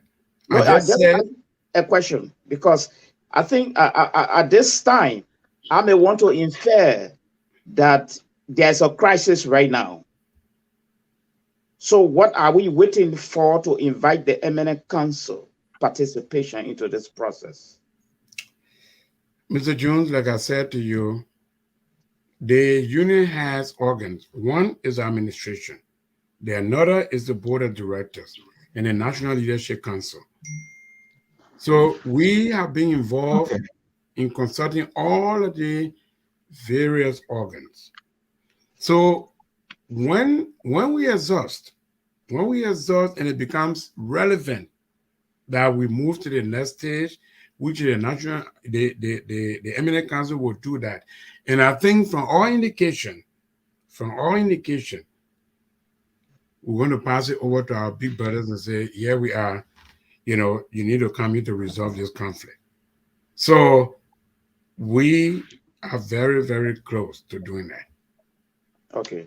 Mr. So brought in one significant point, and probably I will want for us to reroute in that direction again, because it seems to be it had not been answered. I may stand to be correct. I may stand to be corrected. You see, it seems to be you standing as one of the candidates, which of course is your right by your constitution. It seems to be public opinion. It's not in you and your leadership direction. They tend to conclude, public opinion tend to conclude that you are the problem. So if you were to just step aside, it probably, I don't know whether it may be interpreted as a sign of weakness, but if you were just to step aside, I think public opinion will conclude that peace will come sooner than when you decide to also run. What's your take on that? Okay, yeah, and quickly, let me just add a little layer on there, because it's one of them. Let me add a little layer. And again, you are at liberty. You don't want to answer here. Let me add, because ULAA is growing on a yearly, daily basis. How many chapters in ULAA right now under your leadership? We have currently more than 20 chapters and 2 county organizations in the union. 20 and 2 county organizations. Correct. Are all of these branches, auxiliaries, if you will, for me to call them, are they aware of what is going on? Yes. Yes, they are active. Yeah. Yes, okay. They are active, and they are aware. Like I said, we, Mr. Yeah, So we did. Are they aware? Yes, they are aware of what's going on, because we had a meeting. Hold on. Out of these 20 here, how many has pledged their support to this administration to say, hey, other group, they disrupted they got this organization to be, any of the leaders, any of these auxiliaries has come out to say, look, we stand by this administration? Any of them, any number you have on top of your head? Yes. We had a meeting. We called all the chapter leaders, and I can call the ones that never attended, the 3 chapters, for the rest of them. And starting Allen tonight, it was not because he called a meeting, he never gave reason, but the rest of the chapter attended. And all right. So starting Allen tonight. But let me tell you, when you say for public, the chapters that came, we have more than 10 chapter leaders that came to the meeting that day. And all of them said, Mr. President, you stay in charge. We want you to take us to election. We want you to take the union to election. That's what they said. And the next thing they said, we want you to meet with before we even go to the MN Council, can you meet with the board of directors so we can come see what else we can do? If nothing happens, then we get to the MN Council. And that's what we've been doing. Mr. President, if we answer, let me go to the phone lines. I know we have to ask all of these questions, but equally, it doesn't make sense for any group of people, anybody who thinks they have dominion over whatever constitutions or membership or in this institution, to say, oh, your goal, and because it's a bad precedent, because tomorrow another group can come say, it's the same thing. It happens in Africa. Right. Group of people come because they are dissatisfied with policy. They do not want to find a common ground and say, oh, you got to go before we can negotiate. Right. I am not in favor of that person. But let's go to this line here. Quick, 310, number 2994. Good evening, caller. What's your name and where are you calling from? Hi. Yeah, hi. How are you? What's your name and where are you calling from? Good. This is Ahmed Akoy from Maryland. Good evening. Welcome to the show. Thank you. Let's hear from you. So I'm listening to the show, and I wanted to make a comment in response to what the other gentleman on this panel stated in terms of suggesting that the president step aside in the name of peace. I was at that event on Saturday and saw what took place. And as the president has stated, any organization that's operating has to operate based on either its bylaws or its constitution. Right. And in this case, we're operating on the president is operating on the constitution. And the constitution, as he stated, did not envision what transpired on that Saturday. So I think, as the president is mentioning, there has to be discussion between the board and the other organ of the administration of the organization before going to the eminent council. But moreover, you cannot suggest that the president step aside, because if that's the case, the president's supporters and folks there were not the one disrupting the event. So why isn't the other side being held accountable for their action to this? Because one of the things I mentioned to the participants on that day when they stated that the president should not have been at the table conducting the meeting, I made them aware that the portion of the meeting that was taking place was the General Assembly. And the Constitution says the president presides over the General Assembly. Until the General Assembly is completed and the president turns it over to the Election Commission to conduct the election, the president had the authority to be there. Wait a minute. Are you saying folks were arguing, maybe because the president is seeking to re-elections and the traditional General Assembly conference is being carried out, so they were demanding that the president should not preside over the conference? Is that what you're saying? That is correct. If you look at videos at that event, I was there trying to bring peace by asking people to sit down and let the president conduct the business of the General Assembly. But folks were pushing their way to the table. They disrupted the whole day and prevented the election from taking place. So I'm finding it difficult to process this in. So who were they suggesting to be the presider of the conference? They didn't give any recommendation. They just said the president should not sit at the head of the table. So the table should to the folks from Iowa that the president at that moment had all right under the Constitution to sit there and conduct that meeting, because that was not the election. That was the General Assembly meeting taking place at that moment. Wow. So the problem we have is not just only in Liberia. Because for people to be, because I mean, from what I get, and I'm just making my judgment based on what I hear, and I've seen these things happen. I participated in a lot of it. The very ULAA, beyond our commission, Liberia Community Road Area, we went to Superior Court. My own grandmother. I mean, this is insane. The behavior and the attitude of people, for whatever reason, it's just this is being transported on the national front. Lack of political tolerance. Because I mean, we say they are, but lack of tolerance, inability to even understand common thing that you're supposed to understand just for the good. Wow. So that's the problem. So folks should not run in the street and try to hold the president accountable when we could not even get past the General Assembly business of that day. We couldn't even get past that. You know, so as a Liberian and member of the ULAA, are you part of which chapter? Maryland era, DC era? I'm part of the Washington DC Metro chapter, correct? Washington, yes. Washington DC. And I thank you for even calling in for participating. Hopefully we will have to carry.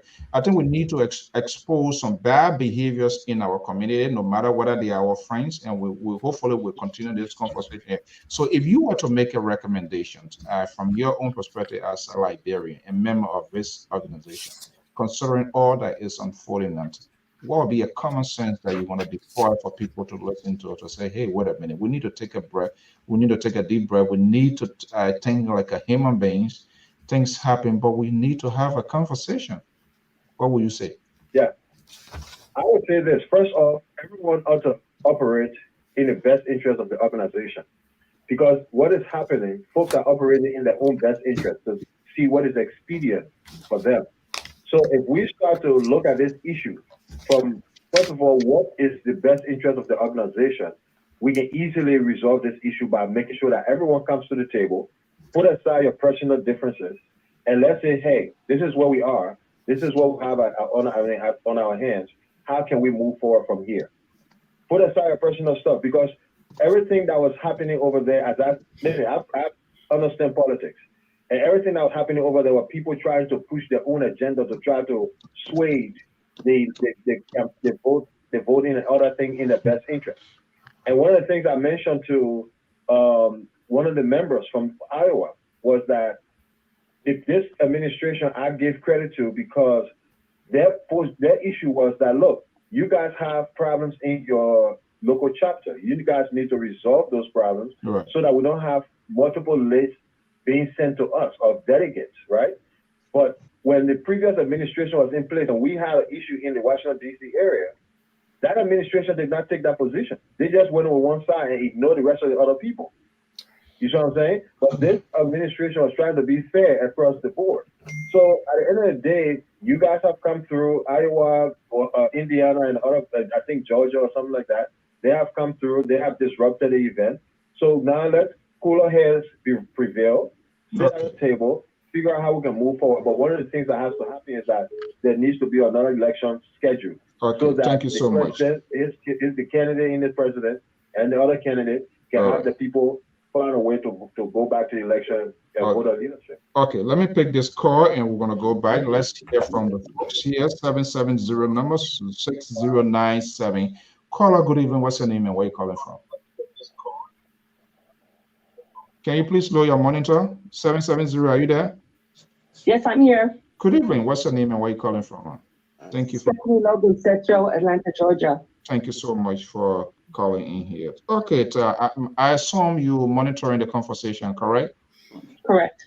What are we going wrong here and what is not being told? I agree 100% with the caller that called in before. That is exactly what had happened. As one of the delegates from the Georgia chapter, which was one of the chapters that was in dispute, I have to commend the Kamara and Grant team, because we had tried to solve our resolution. We had to try to come to a resolution 3 months prior to the ULAA convention with Neil Dale. Wow. Our leadership, unfortunately, was not hearing us. And the list that we had was a fraudulent list. And we had exercised the right for a dispute and sent a dispute letter to the Elections Commission. The Elections Commission came back to us and said that they were not able to get involved with chapter disputes. We had no other recourse but to send a letter to the national leadership to ask them to intervene. Right. So Mr. Kamara did not do anything wrong at the convention.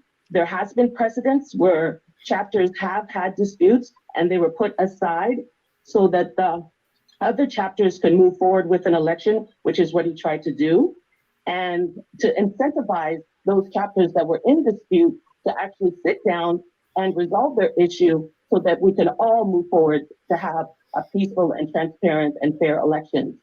That did not occur.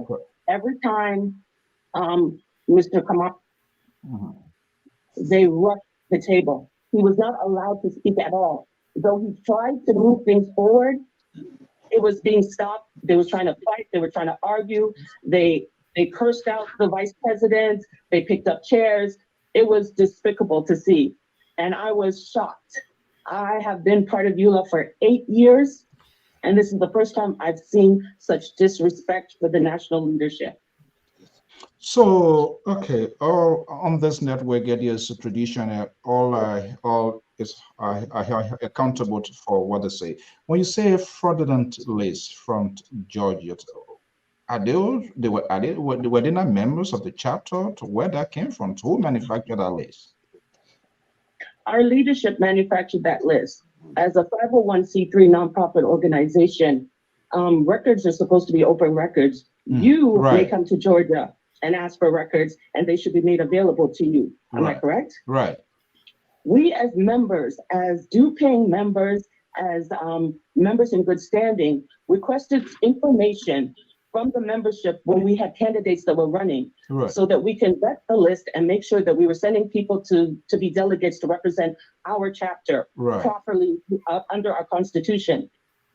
Our leadership ignored those requests. That did not happen? Never answered, never responded, and then put together a fraudulent list that had people that did not meet our constitutional requirements. So that list, the list in question we are talking about, it was not exhibited to the membership to know who going to represent the interests of the chapter. Is that what you're saying? No, they were, the ED put together a list. He posted a list in a WhatsApp chat room. After months of us requesting the membership attendance list so we can vet those properly, those people who met the constitutional requirements. That was never, our requests were never honored. He posted the list that he created. And out of that list, we had discrepancies with the majority of the people on the list because we felt that they did not meet the constitutional requirements to be delegates at ULAA. And when we had asked him to send proof of that via the attendance list, we were denied. We were never answered. They never responded to letters, requests, emails, phone calls, nothing. So that's why we brought the dispute to the elections committee. Well, thank you so much. I think we besides the administration, hopefully maybe we want to reach out to get some independent voices, ordinary members, regardless the upside. But this is a waste of time. People take off time, vacation, take the risk, flying, driving, spend resources. We used to do that. And then to go for other people to behave like they are not on planet Earth based on what we are hearing. We are not making judgment. But I'm not sure. I think the Maryland convention that brought in SLA was some similar thing, but people were able to find and it's always like that. These summertime goer people, they are the problem. They do not go to meeting. They do not pay due. People only become active when there's an election. And these are the people that can make wrong choices. It's the same thing in Liberia. It's almost equipped. It's the same thing. Exactly. Look what is happening here. People not even signing some sort of oil agreement, and people are behaving. So why should we be complaining about Maggie and all the other people when we see things happening? I mean, seriously, this is insane. But thank you so much for your contribution. We hope to be to go. I mean, we don't want our community to be where it is, and when we are advocating having conversation for good governance, and then we in the diaspora. I mean, by just saying this here is like, I didn't see most all the political rallies have been going on. They don't see anybody. Maybe it happens. I know things happen, but for people to be in modern society, it was worse than what the pictures show you. Well, I hope a lot of people share a lot of images with us so we can have this sort of conversation. Thank you so much. Thank you. Terry. Yes, sir. Is that you the one holding our chair? Is that you holding our chair in the air like that? Well, no, I would never do that.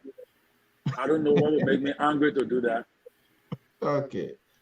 All right. We don't want to keep the president and the vice president for the longer, but we will have to push this conversation. And maybe, Mr. President, if you can share with me the now chair of the board of directors, maybe the election commission as well, and maybe other players, whether the person are carrying the chair or not. If you have those people contact, let's see who really kicked the can down the road. We will, especially the board, the election. We need to talk to them too. If you can help us, we'll try to do. We'll try to do that. The former chair, the former secretary of the board, I see he's on washing, Mr. Barkley. Reverend Barkley, he's on washing. So yeah, okay. Yeah, he's on washing. Yeah. Let me put this number out. You guys can reach us. You don't have to do that. If you can, this is the number 682 number 433-8802. It can be any member who, especially those who witness this, witness the gun incident. You can text me, and we can bring you on here as well. Let's have an independent conversation. And I really appreciate the madam and the gentleman that just called in here.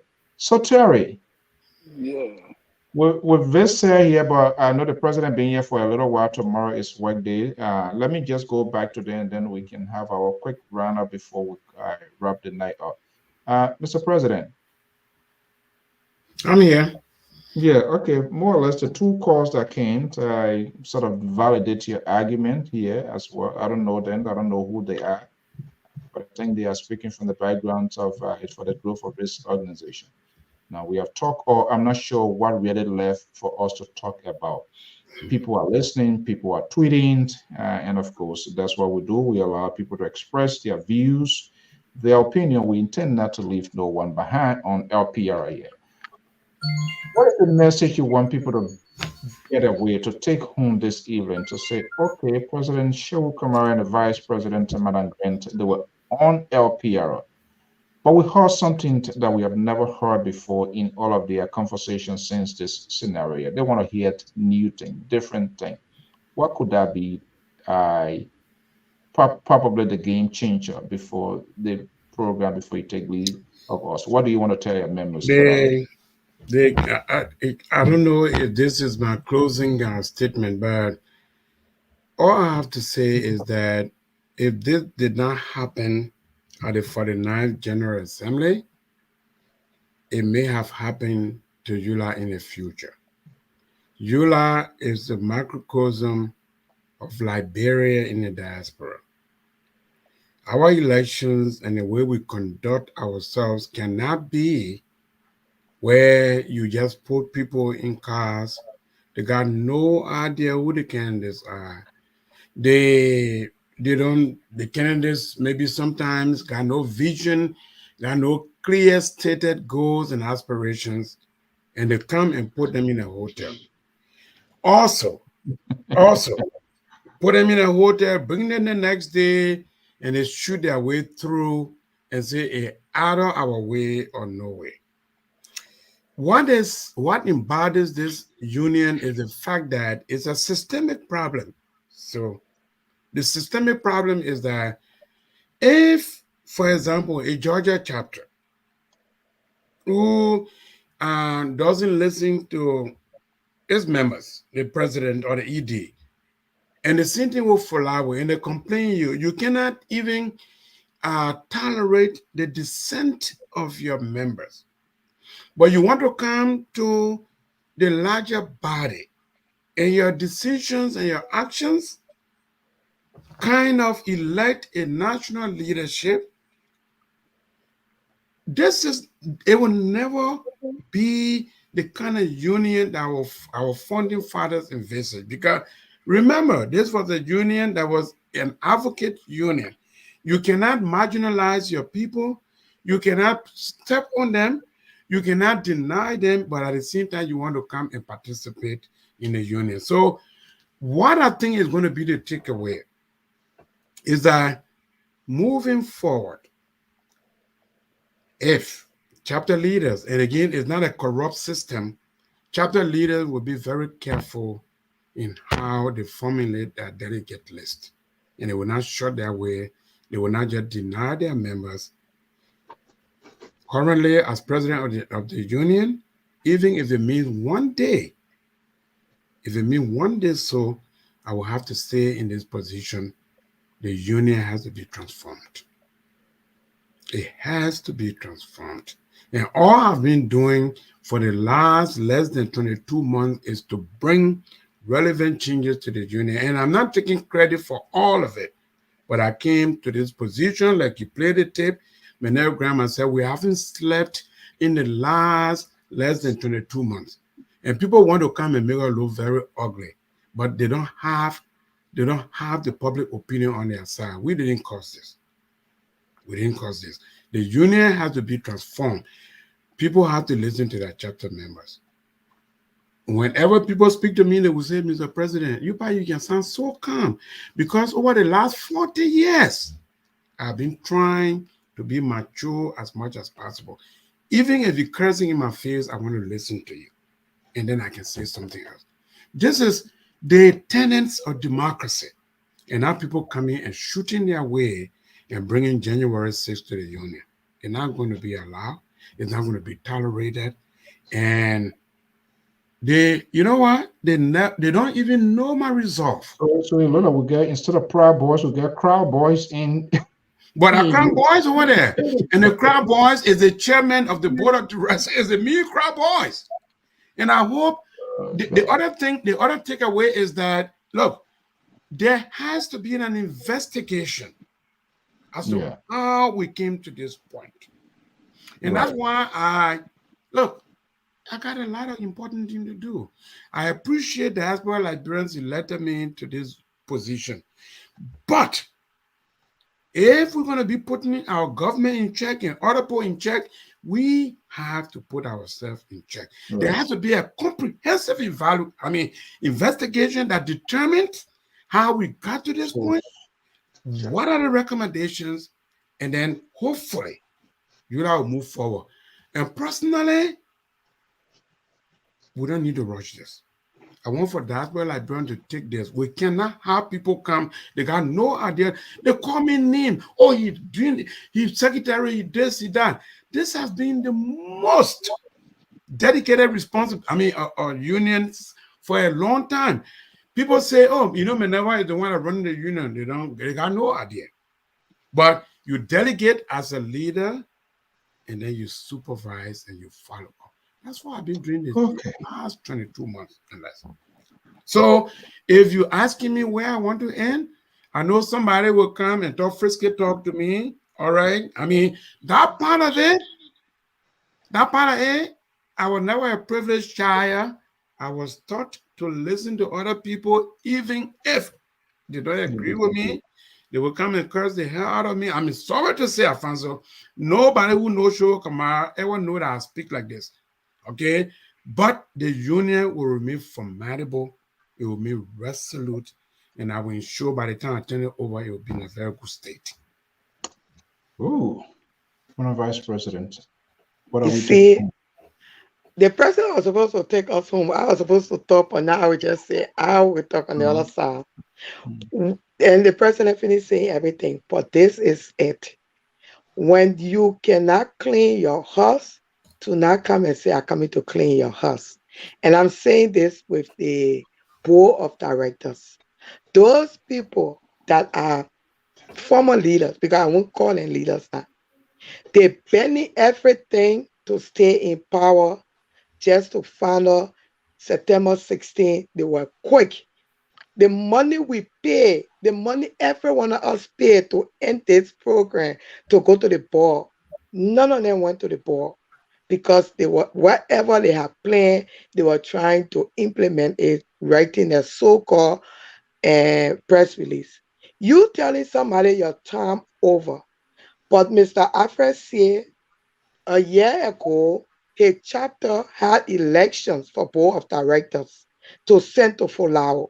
They sent a letter and recorded him from there, say we have a new board of directors. These two persons are representing us. They're not supposed to be there. He refused.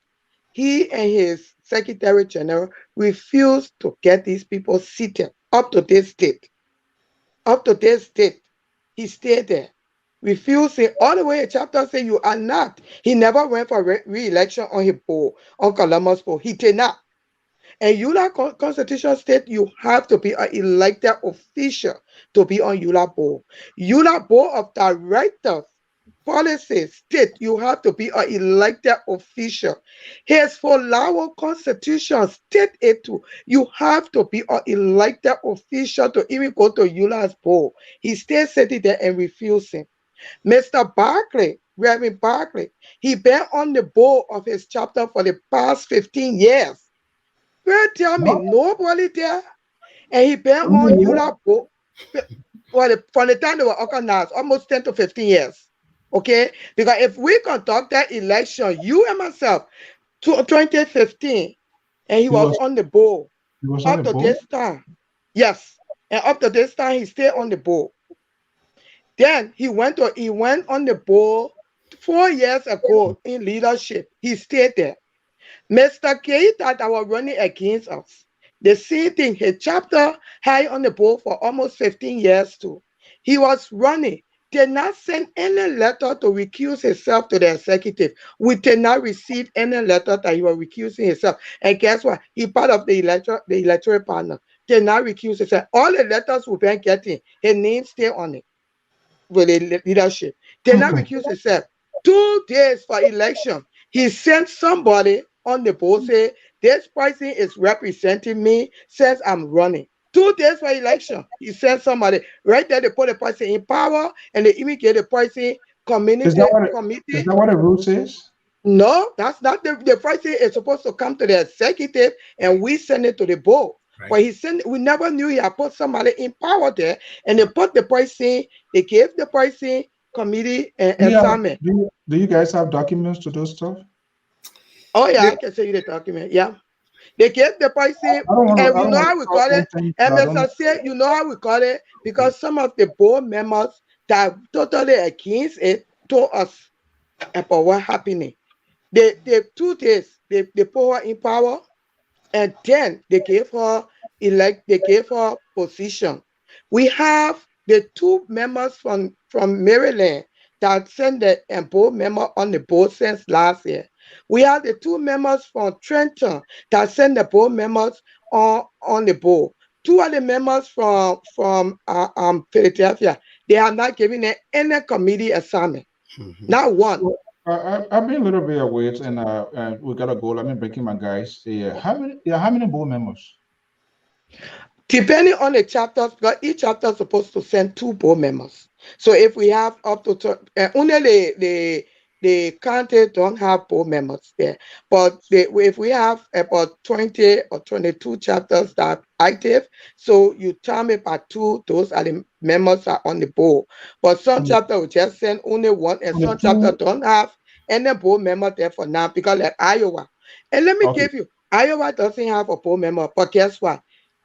Mr. Alfred Sear and his co-officer decided to move Pittsburgh. They said we are extremely out of time, Mr. Kamara. I know. How many? You are the chief administrator of it. How many board members in this within the ULAA? The thing is that when board members are elected, besides those who has overstayed their time, when I became president, I have counted like Indiana, Arizona. No, let's just the number. Let's say roughly 22. They're supposed to be like 22, 23. Yeah. 22? But not everyone on that active. Not everybody active. No, let's just say that 22. Yeah, right. Something like that. It's almost my county organization. That is a recipe to kill. How many board members of any organization in terms of going out there to solicit? But that's a different thing, guys. I'm going to have a quick round conversation here with my guys here. 22 board members. I'm wondering, are they all Liberians? Yeah, they are all Liberians. They're all supposed to be Liberians. I know what I'm going on. I imagine when they're having meetings, how you got 22 board members. That's just and Mr. Sele could be more than that. Right. Seriously, they could be, because depending on the chapters, or they could be less. Because so guys, thank you so much. I hope I'm looking up for you guys to share some information. I want to hear from the board. I want to hear from the election commission. I know some of those folks. To see we can also have let's hear the other side of the story, and the public will decide. But I'm looking forward to having you guys here, and please let us know anything that we can do from our end at LPR to create this conversation, civil conversations. We are willing at all times to have this sort of public discourse. I want to thank you so much, Mr. Moderator. Before the president leave, I just wanted for us to read under the Constitution, Chapter 23, Article 6. Because I think some of the problem, is coming from, I don't know how often the executive committee visit the various constituency to really understand what's going there, like problem, like election. I really don't know. But let's just read this Article 6. It says, whenever the nullification of an election affects the presidential ticket, that means the president and the vice president, and the sitting president of the union is a candidate The board shall appoint an acting president for 90 days and shall call an emergency section of the National General Assembly within 90 days for the sole purpose of conducting new election for the presidential ticket. All right, did you read, Mr. Kamara, can I just say one thing? Because did you read Article 4 before coming to Article 6? Article 4 reads, election shall only be held. Before we even go to Article 4, let's first of all go to Article 1. No organ of the Union shall stop, impede, suspend, postpone, or cancel the national election of the Union.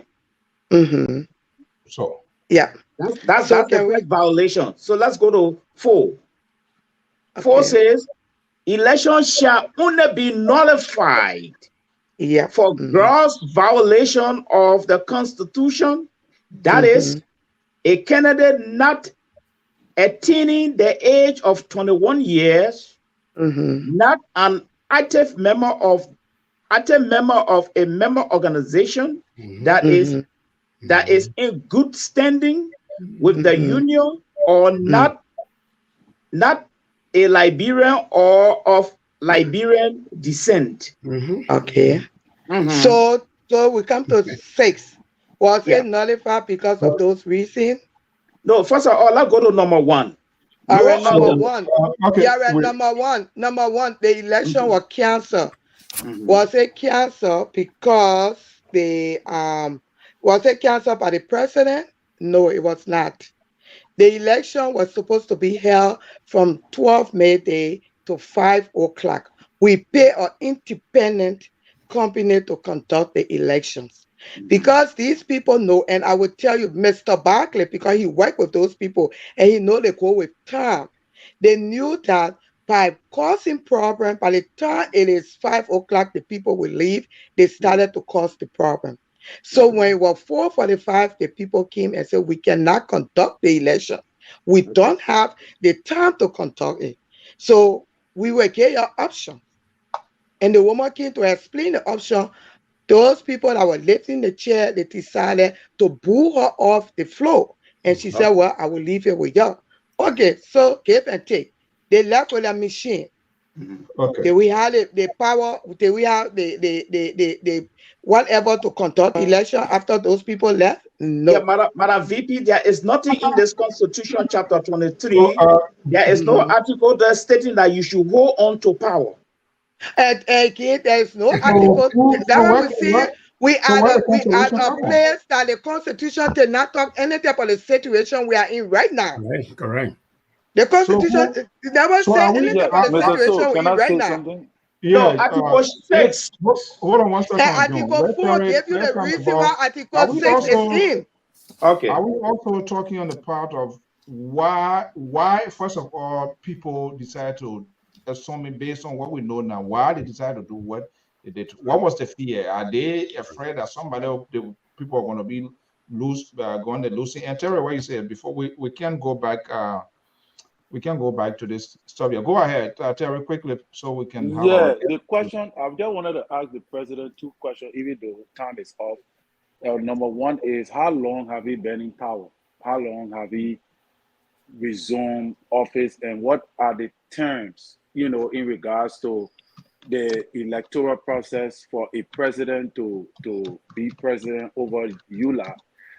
And I also hear him talking of propaganda that the people accuse him of, monopolizing leadership or usurping authority, behaving like you the secretary, you the this, you the that. So apparently this has been hold on 1 second. The issue. Excuse me, no, Terry, go ahead. Yeah, so apparently this has been the propaganda that have been causing rift and confusion. So what say you to that? Is that true that you do usurp authority or responsibility over offices that have been designated or elected positions? Terry, thank you so much, and I appreciate the question. Look, I was inducted with my vice president and other code of officers on October 17th. Yeah, go ahead, Mr. In Minnesota, 2021. Since that time, our term of office is 2 years. Okay. Elections are held every other year in September. So it was 2021, 2022. And of course, as national president, I constituted an elections commission. I wrote a letter to the national board of directors to confront these these commissioners. So there's nothing that I've done arbitrary in terms of usurping any function. In fact, like I said earlier before you came on, if you're listening, this administration, in fact, is more transformative in terms of the individuals, the young people, the gains that we just made with the union, and which include building a robust communication system, creating a Liberian Diaspora Initiative Fund, fighting for ordinary Liberians who were impacted by the Liberian Diaspora Initiative Fund. I mean, the relief that was brought up by Donald Trump. So these are the gains that the union has made. We haven't usurped any function. I haven't been secretary. In fact, if it is anything to my credit, Terry, I delegate responsibility. I've amassed one of the best people on this team, including the national vice president. Okay, let me take this caller here, and then we'll have our guests to leave. We have been here for a little while now. Caller, are you there? 216 number. What's your name and where are you calling from? Yes. Good night, everyone. Good evening. So. Yeah. Good evening. Thank you. Yeah, this is Martin Zenway calling from Cleveland, Ohio.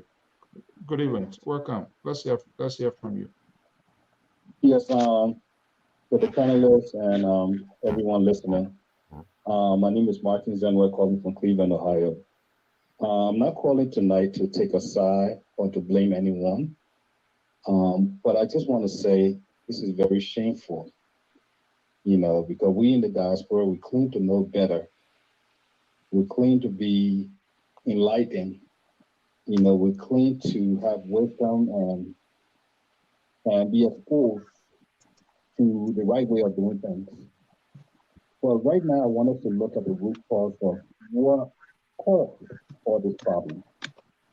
Mr. Kamara was right. In Cleveland or Ohio, we have a lot of issues going on in Fulawu. Again, I'm not here to say who's right, who's wrong, but a lot of time we run our community that we run in the country.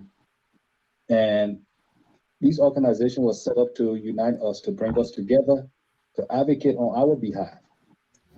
But if we try to do or play politics, that bring about some of these issues, and it's very embarrassing that we have taken this now to ULAA, So I think we all need to sit down, look at ourselves, take ourselves out of the way, and see how we can discuss the issues to find solution. Because a lot of these things we're talking about, they are something simple. Right. Or you just have people sitting and beating their chest to prove that I'm bigger than you, I'm better than you. But we can all sit down and just talk these things over. The powerhouse are. And that's what we try to do in Cleveland or in Ohio. But again, you have people who will not listen. You have people who have grudge with someone else or bringing their personal issues into the organization. We need to stop this. Oh boy. We are all adults. We in the diaspora. We claim to know better. But then we sit here and we blame the people in Liberia that are not doing things right. But we can even do a small community here. We can even organize ourselves. So again, I'm not here to blame anyone, but I just say, we have to put ourselves in the mirror. Thank you so much. And go back to the table and see how we can find solution to some of these issues. It's not about us, it's about the community. Thank you so much. Thank you. Thank you so much. Really soften the conversation here. Okay, Mr. President, Madam Vice President, I want to thank you so much. Again, like I said, we're not going to go back to that constitution debacle. We've been here since almost 7 o'clock. So again, like I said, guys, don't hesitate if there's anything that you find necessary for us to get out there in the public. I mean, and I like it. Somebody say, oh, they're going from place to place. People, those are people, if you can't manage crisis, you create crisis. As a leader, you will be the one to stabilize this conversation. So when it requires you, it's the same way. So then why are we telling our national president can't speak? So whether you create the problem or not, you are the father. You are the one to soften the ball. So for anybody to suggest going to this place, going XYZ, that's just what should I say? It just doesn't add up to me. So any media outlet can call the president, hey, I should talk to the president, then get Memo's reaction. So I think what the administration is doing is meant to hear views, different opinions, whether they agree or disagree, and for people to get their side. But if we want to be a leader who would not speak, there's no need for us to be talking about a guy up there too who doesn't address the nation. So that is for some reason. But guys, thank you so much, and I'm looking forward. Please don't forget, if you can share some of those people's numbers with us if they are listening. Just put a number out, and we want to reach out to them as well. All we are doing is to find solution to this. But we can't just find it to say, oh, let everything go. We got to talk it. And that's why I don't like people always, fix it. Okay, we need to, before we fix it, we got to talk it and know the root. And I agree with you. People must be investigated. Yes. Allow things, people just do things and say, okay, we must settle it. How this came about, people must be invested. You see the January 6th? People going to jail right now. Because these things, it doesn't happen overnight. People plan, they are calculated, they are orchestrated, and they are executed. And so since how they are executed, they too must face the consequences. Correct. Unfortunately, it's not. So if we want to hold people out there accountable, we need to be held accountable of our daily doing, our thoughts, our actions, our implementations, and the damages being caused. People take their time to go for convention. If there's anything, of course, disagreement will always be there. But I think people should act like adults and sit down. For people, grown-up men of age, to take care like people like this is unbelievable. If we're not ready to have an organization, let everybody go their way. That's it. Simple as it is. And this is what driving people away. Because you have other people behave like animals, because the only animal does that. We shouldn't be fighting. We fought and spoiled our country, and we come here, we still want to be fighting for little or nothing. So it's just all about corruption, ego. I think ULAA and other organizations need to visit their board. The board members, I've come to realize with what I know, because I've been part of a lot of organizations, is where they always have their interest, get their hands in multiple things. A board member to be either board, if you every year you're paying like $1,000, trust me, you see how many people are going to stay on that board. But they're not bringing anything, or they bring chaos to our organization. They want impeach, they want to do this. We had our same experience with our own graduate association. We have board members who are not offering anything, who don't go to no meeting, who don't go to no convention, but they're always there to create crisis, and that's what get us to be there. And that's the same thing that is going on here. Correct. So a lot of these board, the structure of these boards or the different organizations, it needs to be revisited. What are you bringing? Board is the backbone of the administration. They should work simultaneously, coordinate, and pay due. Go out there and find non-for-profit organization to bring something. Go and do it in their own name, and then to leave the organization out. We're looking for function, not title. Thank you. This is crazy, gentlemen. Please share their number and let them come here too. We're going to give them the door. I'm saying generally, because of other organizations, we talk to different people, and it seems to me the board seems, for the most part, in as much whether they are all administration have a problem, but the board are the greater entities of problem in this thing here. They want to play the role of administration. They want to be like a supreme leader, Ayatollah type. That's not how it works. You got to work with the leaders to get things done.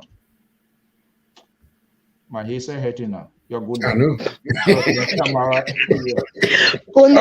I don't know, man. I don't know what you're still looking for in the whole thing here, but I know, right? Out of it. Why you don't ask me too? We are nearly 7 of them went to Superior Court here, and that's why people need to go to court, and that's how she sanctioned again. No. Yeah. And she thought she was going to intimidate people here. People must be held accountable of their action. Enough is enough.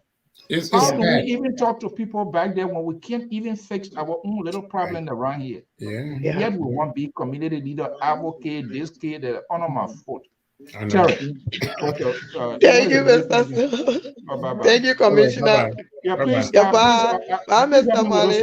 I beg you. I will. Okay. Bye, Mr. Molly. Bye, Mr. Collins. Bye, Terry. Bye, Mr. Molly. Yeah. Okay. Malet, Terry here. Look, this is ridiculous.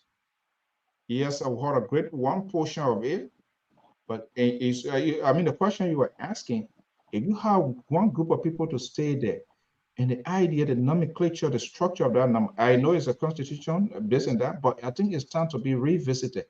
Board members should bring good thing to the organization.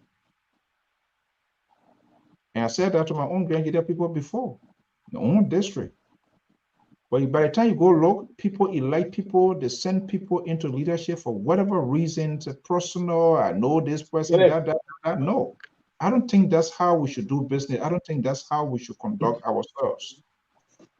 Election to people, we need to learn how to funk this sort of violent type of way of doing things like it's just too much.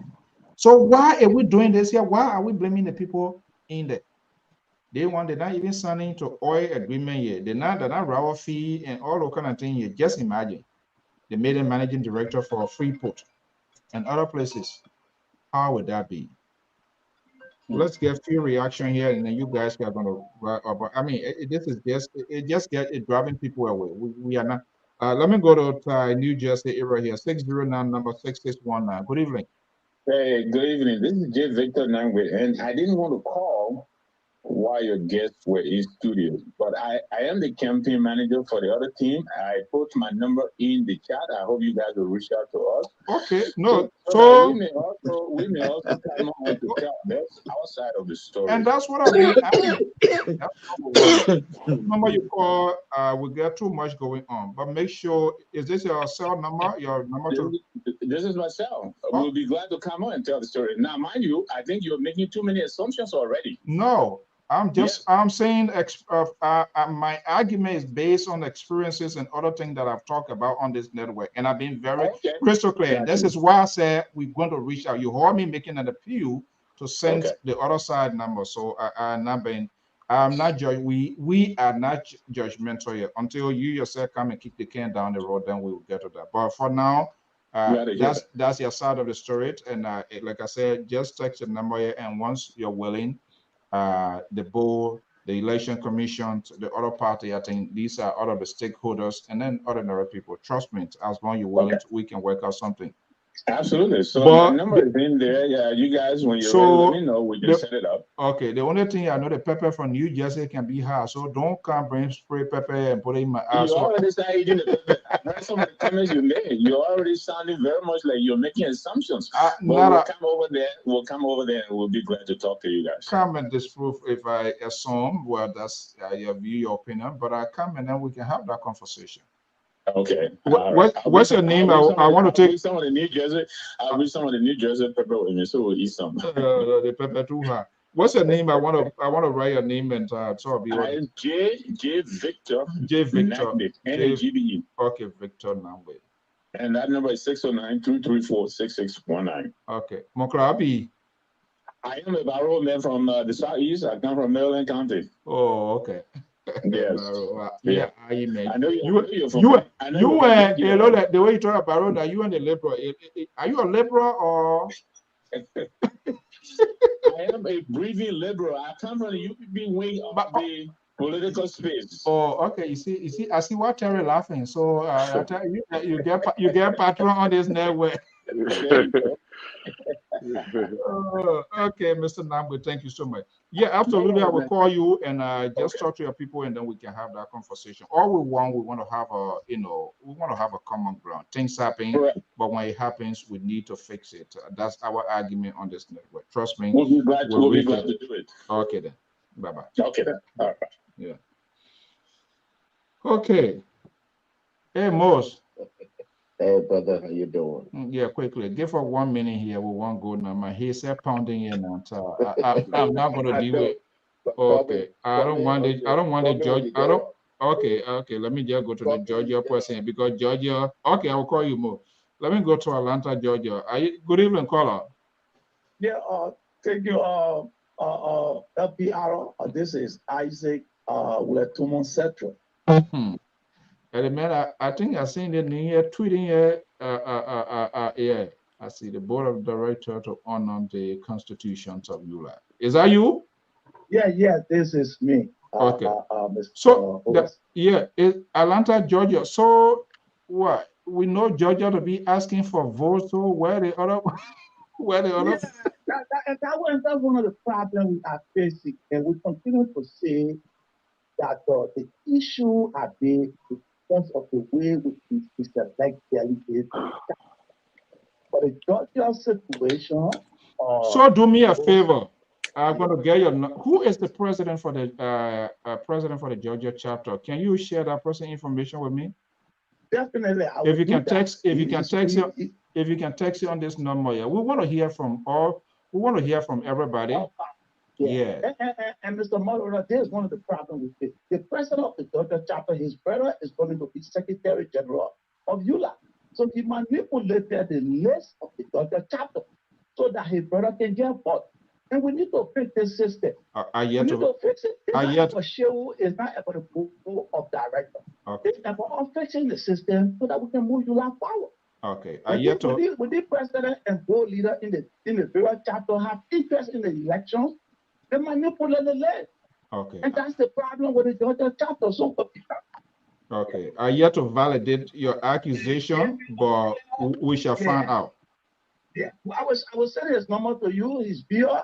He's a friend of mine, but we disagree on the way he was trying to manipulate the list of the Georgia chapter to favor his brother. So, and that's the problem we are having. So Shehu is trying to fix it, but the board does not seem to understand that it is for the future of ULAA. So your manipulation is it equivalent to fingering too, or? Bye-bye. Thank you very much. Enjoy the show. Bye-bye. And all the moderators, they ask good questions. Okay, good. Bye-bye. Okay, guys. Look, man, this is quite interesting. Gentlemen, Mali, we're going to be going home the brand week here, but let's focus here. Let's leave ULAA on. But obviously, we'll try to reach out to all of the stakeholders, and I think that's the best thing to do. And people are calling in. We have to fix our community, whether we are directly part. Somehow, we are all interconnected. You've been here, so we saw what we went through in our own rural island and all of that. So we intend to have this sort of things fixed here. What are we taking away today? What's your final word? From the current discussion or something else? Just do a little bit comment, a few minutes, and then what would be the predictions coming inside Liberia? Yeah, what I was saying, what I was bringing up is that I see the thing like a constitutional crisis. So my input were coming from that constitutional standpoint, so that I may not be accused to be biased. There's a reason why I was quoting the Constitution, because the stand the president and the leadership is taking is in violation of the Constitution. What is the stand? The stand to hold on. There is nothing to say when there are conflict. Chapter 6, chapter 23, Article 6.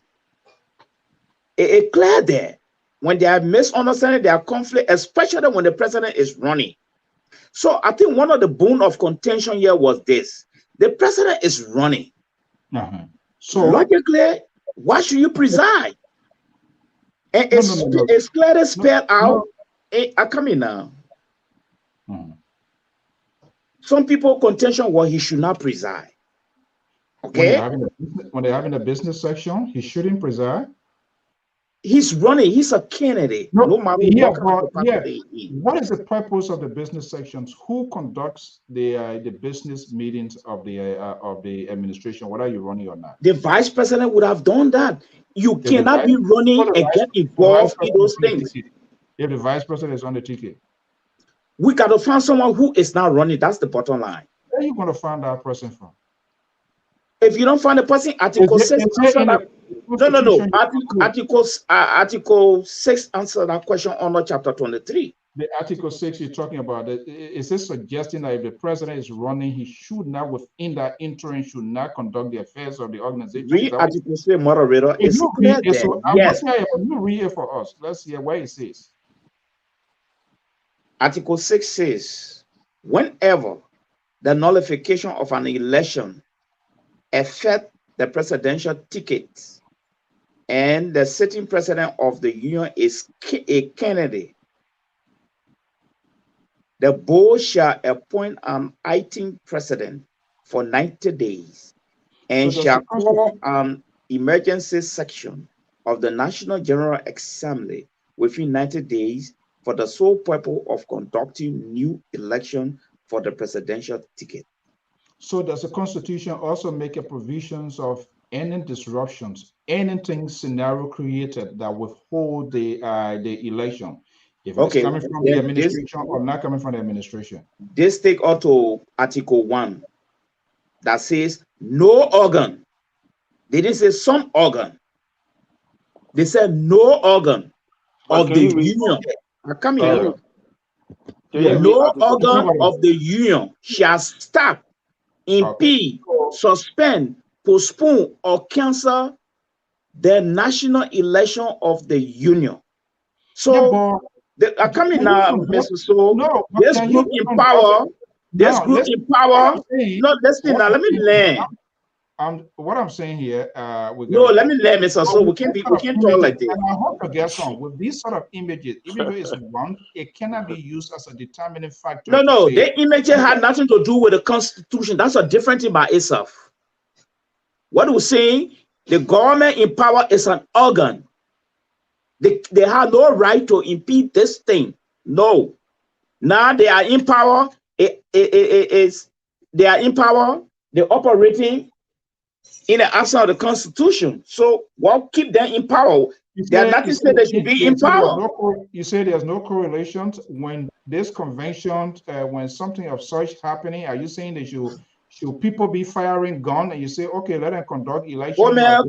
Interpret the Constitution. This is a constitutional crisis. I know this. I work with A. I know they have made some changes, but there's still some ambiguity about we're not going to. So are you saying they should be in power?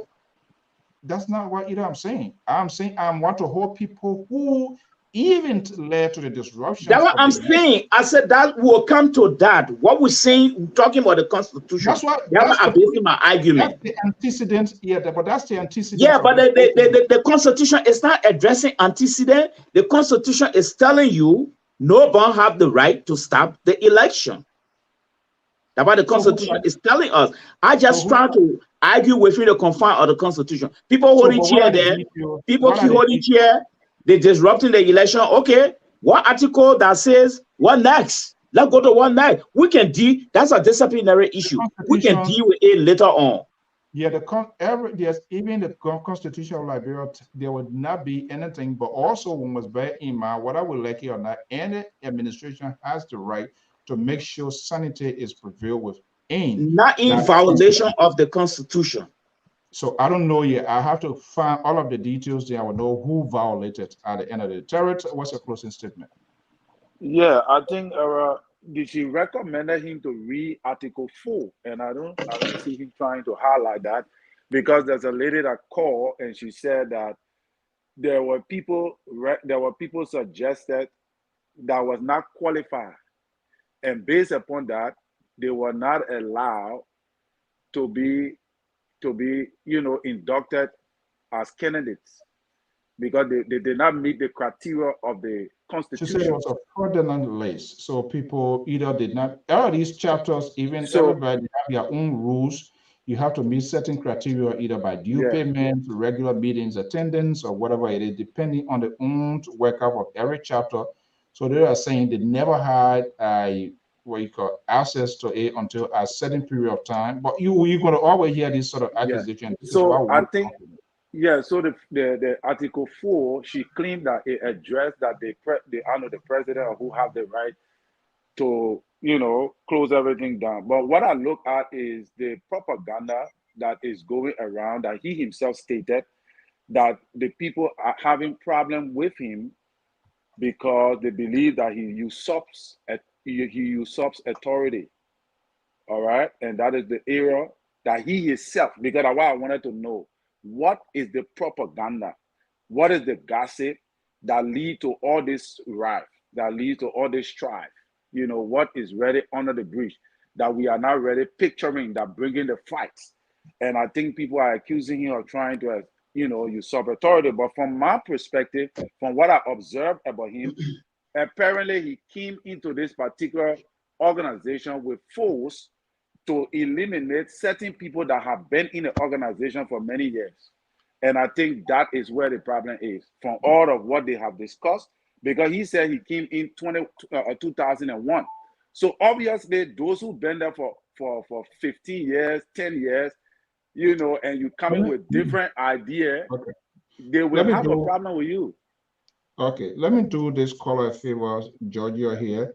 Let me just get a quick word from them before we go. Hi, good evening, 404 number. Good evening, how are you? Good to have you. What's your name and where are you calling from? Eeyore Brooklyn, Executive Director of the Liberian Association of Metro Atlanta.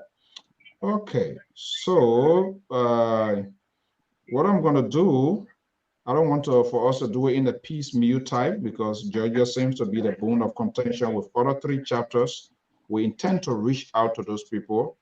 So this is the number. If you can text me your full name. You say you are executive board director, board of director, executive director, you said, correct? Executive director, correct. Okay, so you should know exactly all that is going on. We're trying to absolutely. Yeah. So please text me your full name, even though the number came, but a lot of calls been coming. Text me your full name, your position, and I'll try to go through that and reach out to everybody for us to have a conversation. What we are trying to do is to find the conflict is that we need to find the remedy, the solution. So nothing is too big to handle. As long as we talk about it, ultimately we can find a bottleneck and see where we can find a common ground. Is that something you're willing to do if we invite you here for us to have a conversation? Yeah, absolutely. I'm always willing to support information sharing, transparency whenever I can. Great. As a matter of fact, I didn't know about your program. I've been getting a ton of calls saying, Mr. Brooklyn, people are spewing lies about your organization. Please go on and respond. So I asked for the link, and that's why I'm calling. So okay, so we're going to arrange something. Yeah, we'll be more than happy to come on and give you the true story. Great. So want a lot of time. I don't just want to tell you talk in 1 minute. I don't think that is enough to wrap up to make your case. So absolutely. We're gonna do that. But I'll be in touch. Yeah, they Georgia now are getting concerned with my man. Georgia actually is a phenomenal place, and the work we've put in over the last year and a half has truly ascended us to an admirable place. There are some naysayers, for those who are Christian, even Jesus Christ had naysayers, so that's expected. But one of the things that we do is we provide room for dissent. Okay. Even with the Supreme Court, when they make a decision, the minority always has the opportunity to say, that's the decision of the entire court. However, we disagree with this portion. So we always provide that, and we like free flow of information, Mr. So. Great. So I'll be more than happy to join you whenever you want. Yeah. I'll make time. Come on, and I'll dispel all the naysayers. Okay. Okay, but again, don't forget, please. I know that's a number. Just text me your full name and put that little intro there, so it will serve me as a reminder. We intend not to leave no one behind in national and community conversation here on LPR. Thank you so much for chipping in. I think it's important. Thank you. All right. So we ultimately want to get to the bottom line of this. Our job is to have a conversation. I'm going to Constitution again. No, Terry raised something. I just wanted to tell you what could have backed the president. There's an article here. If the election is nullified by all the conditions Terry just listed, Article 5 says the president can stay in power for 90 days if he is not a candidate. But the guy is a candidate. All the way you are playing around him to see whether, for the sake of peace, he's a candidate. I think that's where the bone of contention is really coming from, and the Constitution not backing him.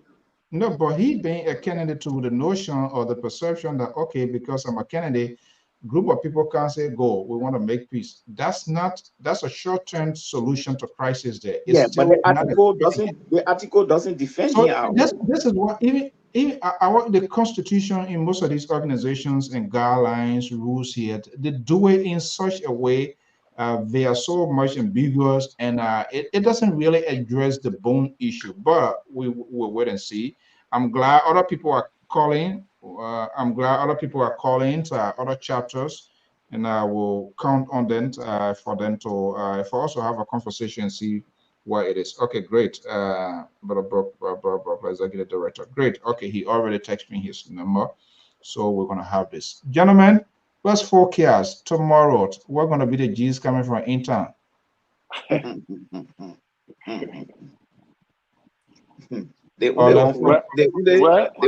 unfortunate thing now is like every week it's like they're grabbing drugs now at the airport. It's almost going to. I mean, that's sad. Very sad. I will call you right after the program. Yeah, so let me answer here. Rowan Barkley. Yeah. I will call you. Yeah, I was asking for your number. I didn't even know your number still here, but I'm going to call you, and we're going to have. We're going to come here to everybody. Going to have their say. Yeah, no, I didn't want to say thank you to you. I follow your show. I think I'm convinced. I can convince my colleagues so that we can. We have been avoiding public appearances, but I think I'm convinced with the way you conduct. No, you don't be like. You don't be like. You don't be like. You're big. I think, I mean, all we try to do here is to have a conversation. I think there's still a room there to see how this thing can, for ULAA to move forward. You know. Exactly. That's why the board is set up for that. That's why we are not just making loose statements. But I want to say thank you, and we observed your show. And I think it's a authenticated show that people can come on and then share good information. All right, absolutely. You've been here before. I mean, we asked a question. We can ask, people will disagree for different variety of reasons, but I've argued here we need to hear from the other side, which is, I think that's the thing. So yeah, so I will call you and we can work out something. I'm hearing from Georgia, those bone of contention chapters. I don't know why it's happening there, but the good thing, I didn't hear anybody calling for a vote there to say to put them to the finishing line. So it's all about the listing, so we're going to talk about that. Thank you so much. All right, thank you very much. All right, bye. Okay, I interacted with Roy Barkley, you know, the last election. Okay, gentlemen. Yeah, what you say, Terry? What's the latest from your camp? JNB. Yeah, well, the latest in the city is right? gossip. Huh? I say you are in Grand Basso, eh? Yeah, the people are in Grand Basso and all of that, and they put a huge number there today too. But with a number been again?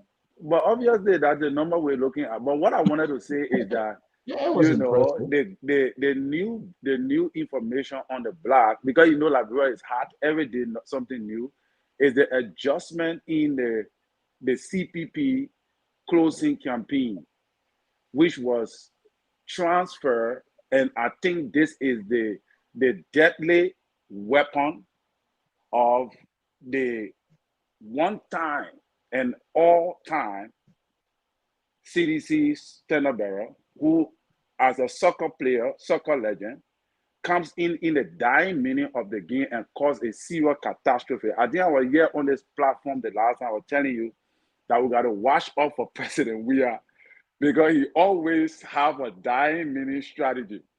And the strategy I'm seeing now, if it do work, it might give you an upper hand in the second round, which is the alignment of the CPP with the CDC indirectly, because the CPP have adjusted the schedule that was planned for October 6th on the ATS to October 1st, which is the day of the president's birthday. All right? That raised serious suspicion. 1, 2, is also the day that Don't Try a protest supposed to go on as well. Don't Try the Don't Try a protest from members, most coordinated, that's supposed to be coordinated from the Unity Party. They're having they're trying to organize a protest that don't try a rally. What's the meaning of that? To send a message to the ruling party that don't try to rake our votes. Don't try to take our votes. This one is not without suffering. Don't try it. Yeah. So it's a don't try a rally, bringing people out to say to the leadership that we are watching you. Don't try it. So unfortunately, with this, why it is true, it's worth having these conversations. A lot of things happening, giving signals or apprehensions about the vote, about the voting. What happens? Election take place. Elizana Kumi wins it. Joseph Boyka win it. Is that a fair and would that be a free and fair election? Obviously, it's going to be a free and fair election in a favor of the one who believe he have won. No, let's do a process of elimination, and I'm going to do it too. We're going to pair two.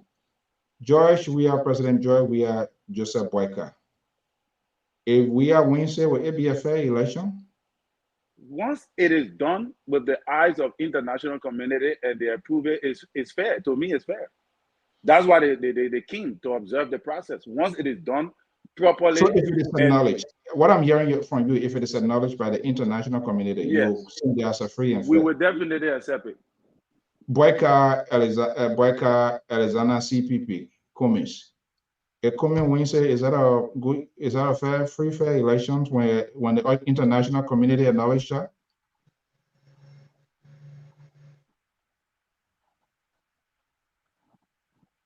Are you out of voice? You talking to me? No, I'm talking to Terry. Oh, okay. You're talking to me? I thought you were talking to. Yeah, if Mr. Cummins win, why not? Once the international community acknowledge that our elections were properly done, free and fair, transparent, obviously we will accept. We will accept. On what condition will you not accept? We will not accept if the results is tampered with in a way that raises a serious alarm that threatens our people. What is the severity are you referring to? When it's I'm referring to, for example, the inability to publish the voter roll. All right, the inability to publish the voter roll, the inability to allow, journalists and to like, for example, the polling precinct, the total amount of vote counted, posted. If the total amount of vote counted and posted, and then election commission announced something different, obviously, those are discrepancies that will lead to crisis. Okay, Marley Jones. Yeah. I think Terry is rerouting this thing on a very sensitive route, because why, if the election commission come, that's the official body that's supposed to announce election and say Open has won, and let's assume the observers are divided. So I think I want to go the moderator way. There's the popular opinion in Liberia.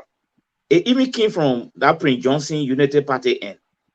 is that the popular opinion is that even a Joe will convincingly win this election, people don't want to accept it. Not to do election. Yes. And I think that's a very bad precedent. That is the atmosphere in Liberia right now. And that alone is very terrible. Why if Joe will win this thing convincingly and is supported by the international community, some people will still now want to accept it. That's where my worry is coming from. Prince Johnson has already signed the caveat. You see, even though I don't know in what capacity Terry is speaking from for the Unity Party, but I don't want to believe people are going to accept even a Joe will win this thing fairly. We saw Abraham running to NEC, whatever thing, but now we saw the vice president say he have confidence in the electoral process. I'm just getting a text message here. They don't try it's been orchestrated by the former CDC chairperson who was with the Unity Party, George Solo. Right. So, Mr. Mali, the public said it clearly that we trust that the process will be all right. Obviously, CDC won in 2017, and the Unity Party and other political parties felt that they were cheated. But they went to court, they fought it in the court, and it was not successful. It fell in the back to CDC. And today, they are leading the country. So obviously, no. You say what? They are leading the country? Yeah, I'm saying they won the elections, and it was contested by the opposition political parties, and they went to court, and the court ruled in favor of CDC, and today CDC is leading because the court ruled in their favor that that the election was free and fair. So once you have this process, obviously every election that have been held in Liberia, there have been people saying it was not free, it was not fair, like CDC. 2005, they say the election was not free and fair. 2011, they say the election was not free and fair. Even the international community said the process went on perfectly. They still believe that the international community gave the election to Ellen Johnson Sirleaf. And that election was headed by the interim government, which was headed by Jody Bryan, which government Ellen persecuted when she came to power. So obviously, people will have different things to say no matter who wins. But it is going to be very clear. This is our Powerball question for the day from a friend, Mr. Eric Mangoya. He asking the question, but I'm trying to defer this question to you. He said, brother, so who you think going to win this year elections? Terry, who you think going to win this year election? Well, for me, I believe, all right, because I always say on this platform, and one thing I did not say is that I support Ambassador Boyka from a divine perspective, from a spiritual perspective. And I am sure and convinced from that foundation that Ambassador Boyka is going to win. But in any case, if President Weah wins these elections, you give it to him. Like I've been saying, President Weah is a number 9, who when he comes in the game, dying minute to the time, he resuscitate and do something strange that shock everybody on the field. So who knows? He could galvanize, other players in the game and change the narrative.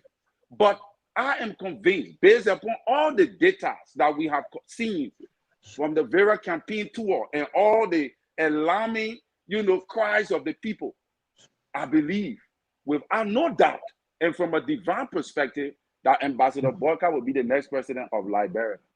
Okay. Yes. One question is that what he said. I want you. Who you think going to win? For Leah, about Terry. Terry, finish crying your own cry. Okay. I think to win an election would depend on the work you do, and I also see that the CDC has got a lot of advantages, and despite Joe's popularity, I see him up and running. It's like he's not too sure that his popularity is guaranteed this time. So I rather see him campaigning like before. Like before, when he first came, he didn't campaign like what he's doing right now, because the field is crowded and the Unity Party is actually jamming the radar. But I think from my own assessment, Not by any divine influence, George Weah is going to win this election because the type of work I think he has done. Okay, one Boyka, one Ambassador Boyka, one President Weah. So, Mr. Why are you putting all in that kind of position? You said you think. Why are you saying right. that? I put you there. Put yourself in the in the condition. You put yourself there, you say, oh, my man, you want me to play your own recording? So, Mr. Mangil, this is my take here, honest take. Very hard and difficult question to answer, but there are a couple of variables I'm going to be looking out for.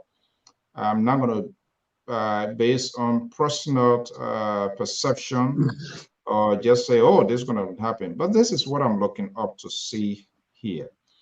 You see this here? All of these numbers here. Right. This is very crucial to the process. Let me move your stuff here. You see here, these are what I'm looking forward. These are what I would say provisional because they're going to do a clean up and all of that. You see all of here, this is what I'm going to be looking out for. That's yeah, but what are you looking at in there? What is in there that you're looking at? I'm talking about the numbers. I want to see the grand finale of these numbers, like Moserado 991. I want to see the after cleaning up of the voter roll. I want to see what going to be the standing number. Oh, because that will give us a clue. Right. Because Moserado is very crucial to it, the NIMA and all of this. And then we want to go back to see all of those people, their last time, how were the date? And it comes back to the point we're talking here. I wanted these people to do their own internal registration to identify their voters, where is their stronghold. But now if you ask everybody, because of this crowd syndrome, and which I was saying like, right, no, everybody, like one of my men, the guy say, every Saturday he tries to make sure to attend 2 major events. If it is not funeral, it's either a wedding. And guess what? When he goes to those places in the whole week, then he get his full set. Okay. They get a takeaway now, they make it easy. Either the wedding, he get it, so he just buy his stuff. But bottom line is, I'm not driven by these crowds, people pulling this crowd, because I'm concerned if everybody, first and foremost, they are all registered members, registered card member. That is very crucial. The possibility is some of these people never register, but they are in ties with the gathering now, and so something is driving them in that direction to witness the event, to sympathize. And those same people, some of them, not all, some of them goes to all of these different events to amend the strength. So I'm looking at all sort of critical indicators.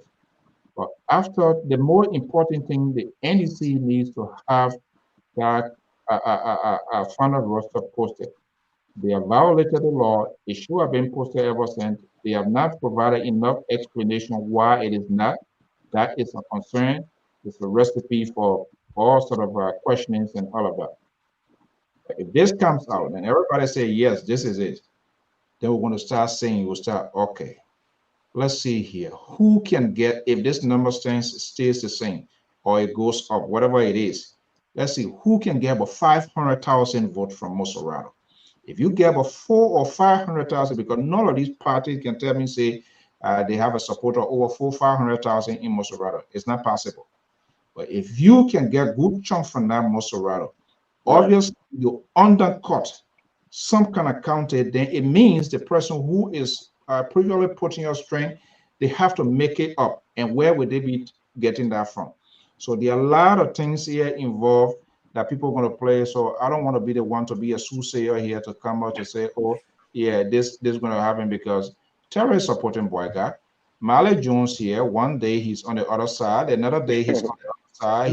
No. I told you I'm independent. I'm not on no other side. Also, that was an independent opinion you are giving with President Weah? Oh, I guess at no time I can provide you all the variables. I'm basing it on so many variables for which I think you in that direction. And I just did another research. I got to realize that out of the 46 political party, only 22 presidential candidates will be running. Yeah. There are a lot of, and we are hearing a lot of extensive conversations going. There are going to be more or less major surprises, not major to some people. Politics, it's all, you listen to the Afro people, it's all about interest, and all of these people, they get their own little people behind them, because what they're going to be doing now at this point in time, if they have the real strategy, it's time to start cutting the deals. Okay, I'm going to come over to you. What is involved at the end of the day? No gentleman arrangement business. And guess what? That person going to take that message to their owner supporter. This is what we're going to do. So we're going to see ultimately some surprises that you can't want. Are you sure, Mr. Moderator? About what? Are you very sure? Or what you saying? About surprises? Mm-hmm. Of course. You know that Ambassador Boaka had no business losing the last election, but because they felt they could go solo. And if he repeated this time again, he would be stabbed in the back. That's what I was saying. But saying. Mr. Malley, he's not solo. I don't know what you mean when you say he goes solo. Last election, how many political parties went with the United Party? Yeah, that's what I'm saying. He's not going solo this time. Even this time, I don't know how many political parties were he beside the Prince Johnson Party. Let me see. What Mandela Cooper Party, you don't count her too? Oh, Mandela, those are spoilers, man. Oh, you see? Mr. Malley, you say you are independent thinker. No, Mandela don't have followers, oh man. There are some parties in that place, they don't have followers. Yeah, don't say that. And you are talking about the Liberty Party. But the Liberty Party is split, and the Liberty Party now. No, the Liberty Party is fragmented right now. So those who even following Yomli is questionable. We don't know. But a Liberty Party was just behind her as a full-fledged Liberty Party. I said, okay, Terry. I said, okay, Mr. Collins, I think we eat good standing, but it's not the case. Guys, we gotta go. Yeah, where my concern in all of this whole thing here, the CPP/ANC. It is a bigger interjet of this whole thing. I don't know. And my guess here, the rapport with the ANC, CPP, with that of the Boyka folks, I don't know why up to this time they're still getting on one another throat when ultimately someone would want to get to the finishing line.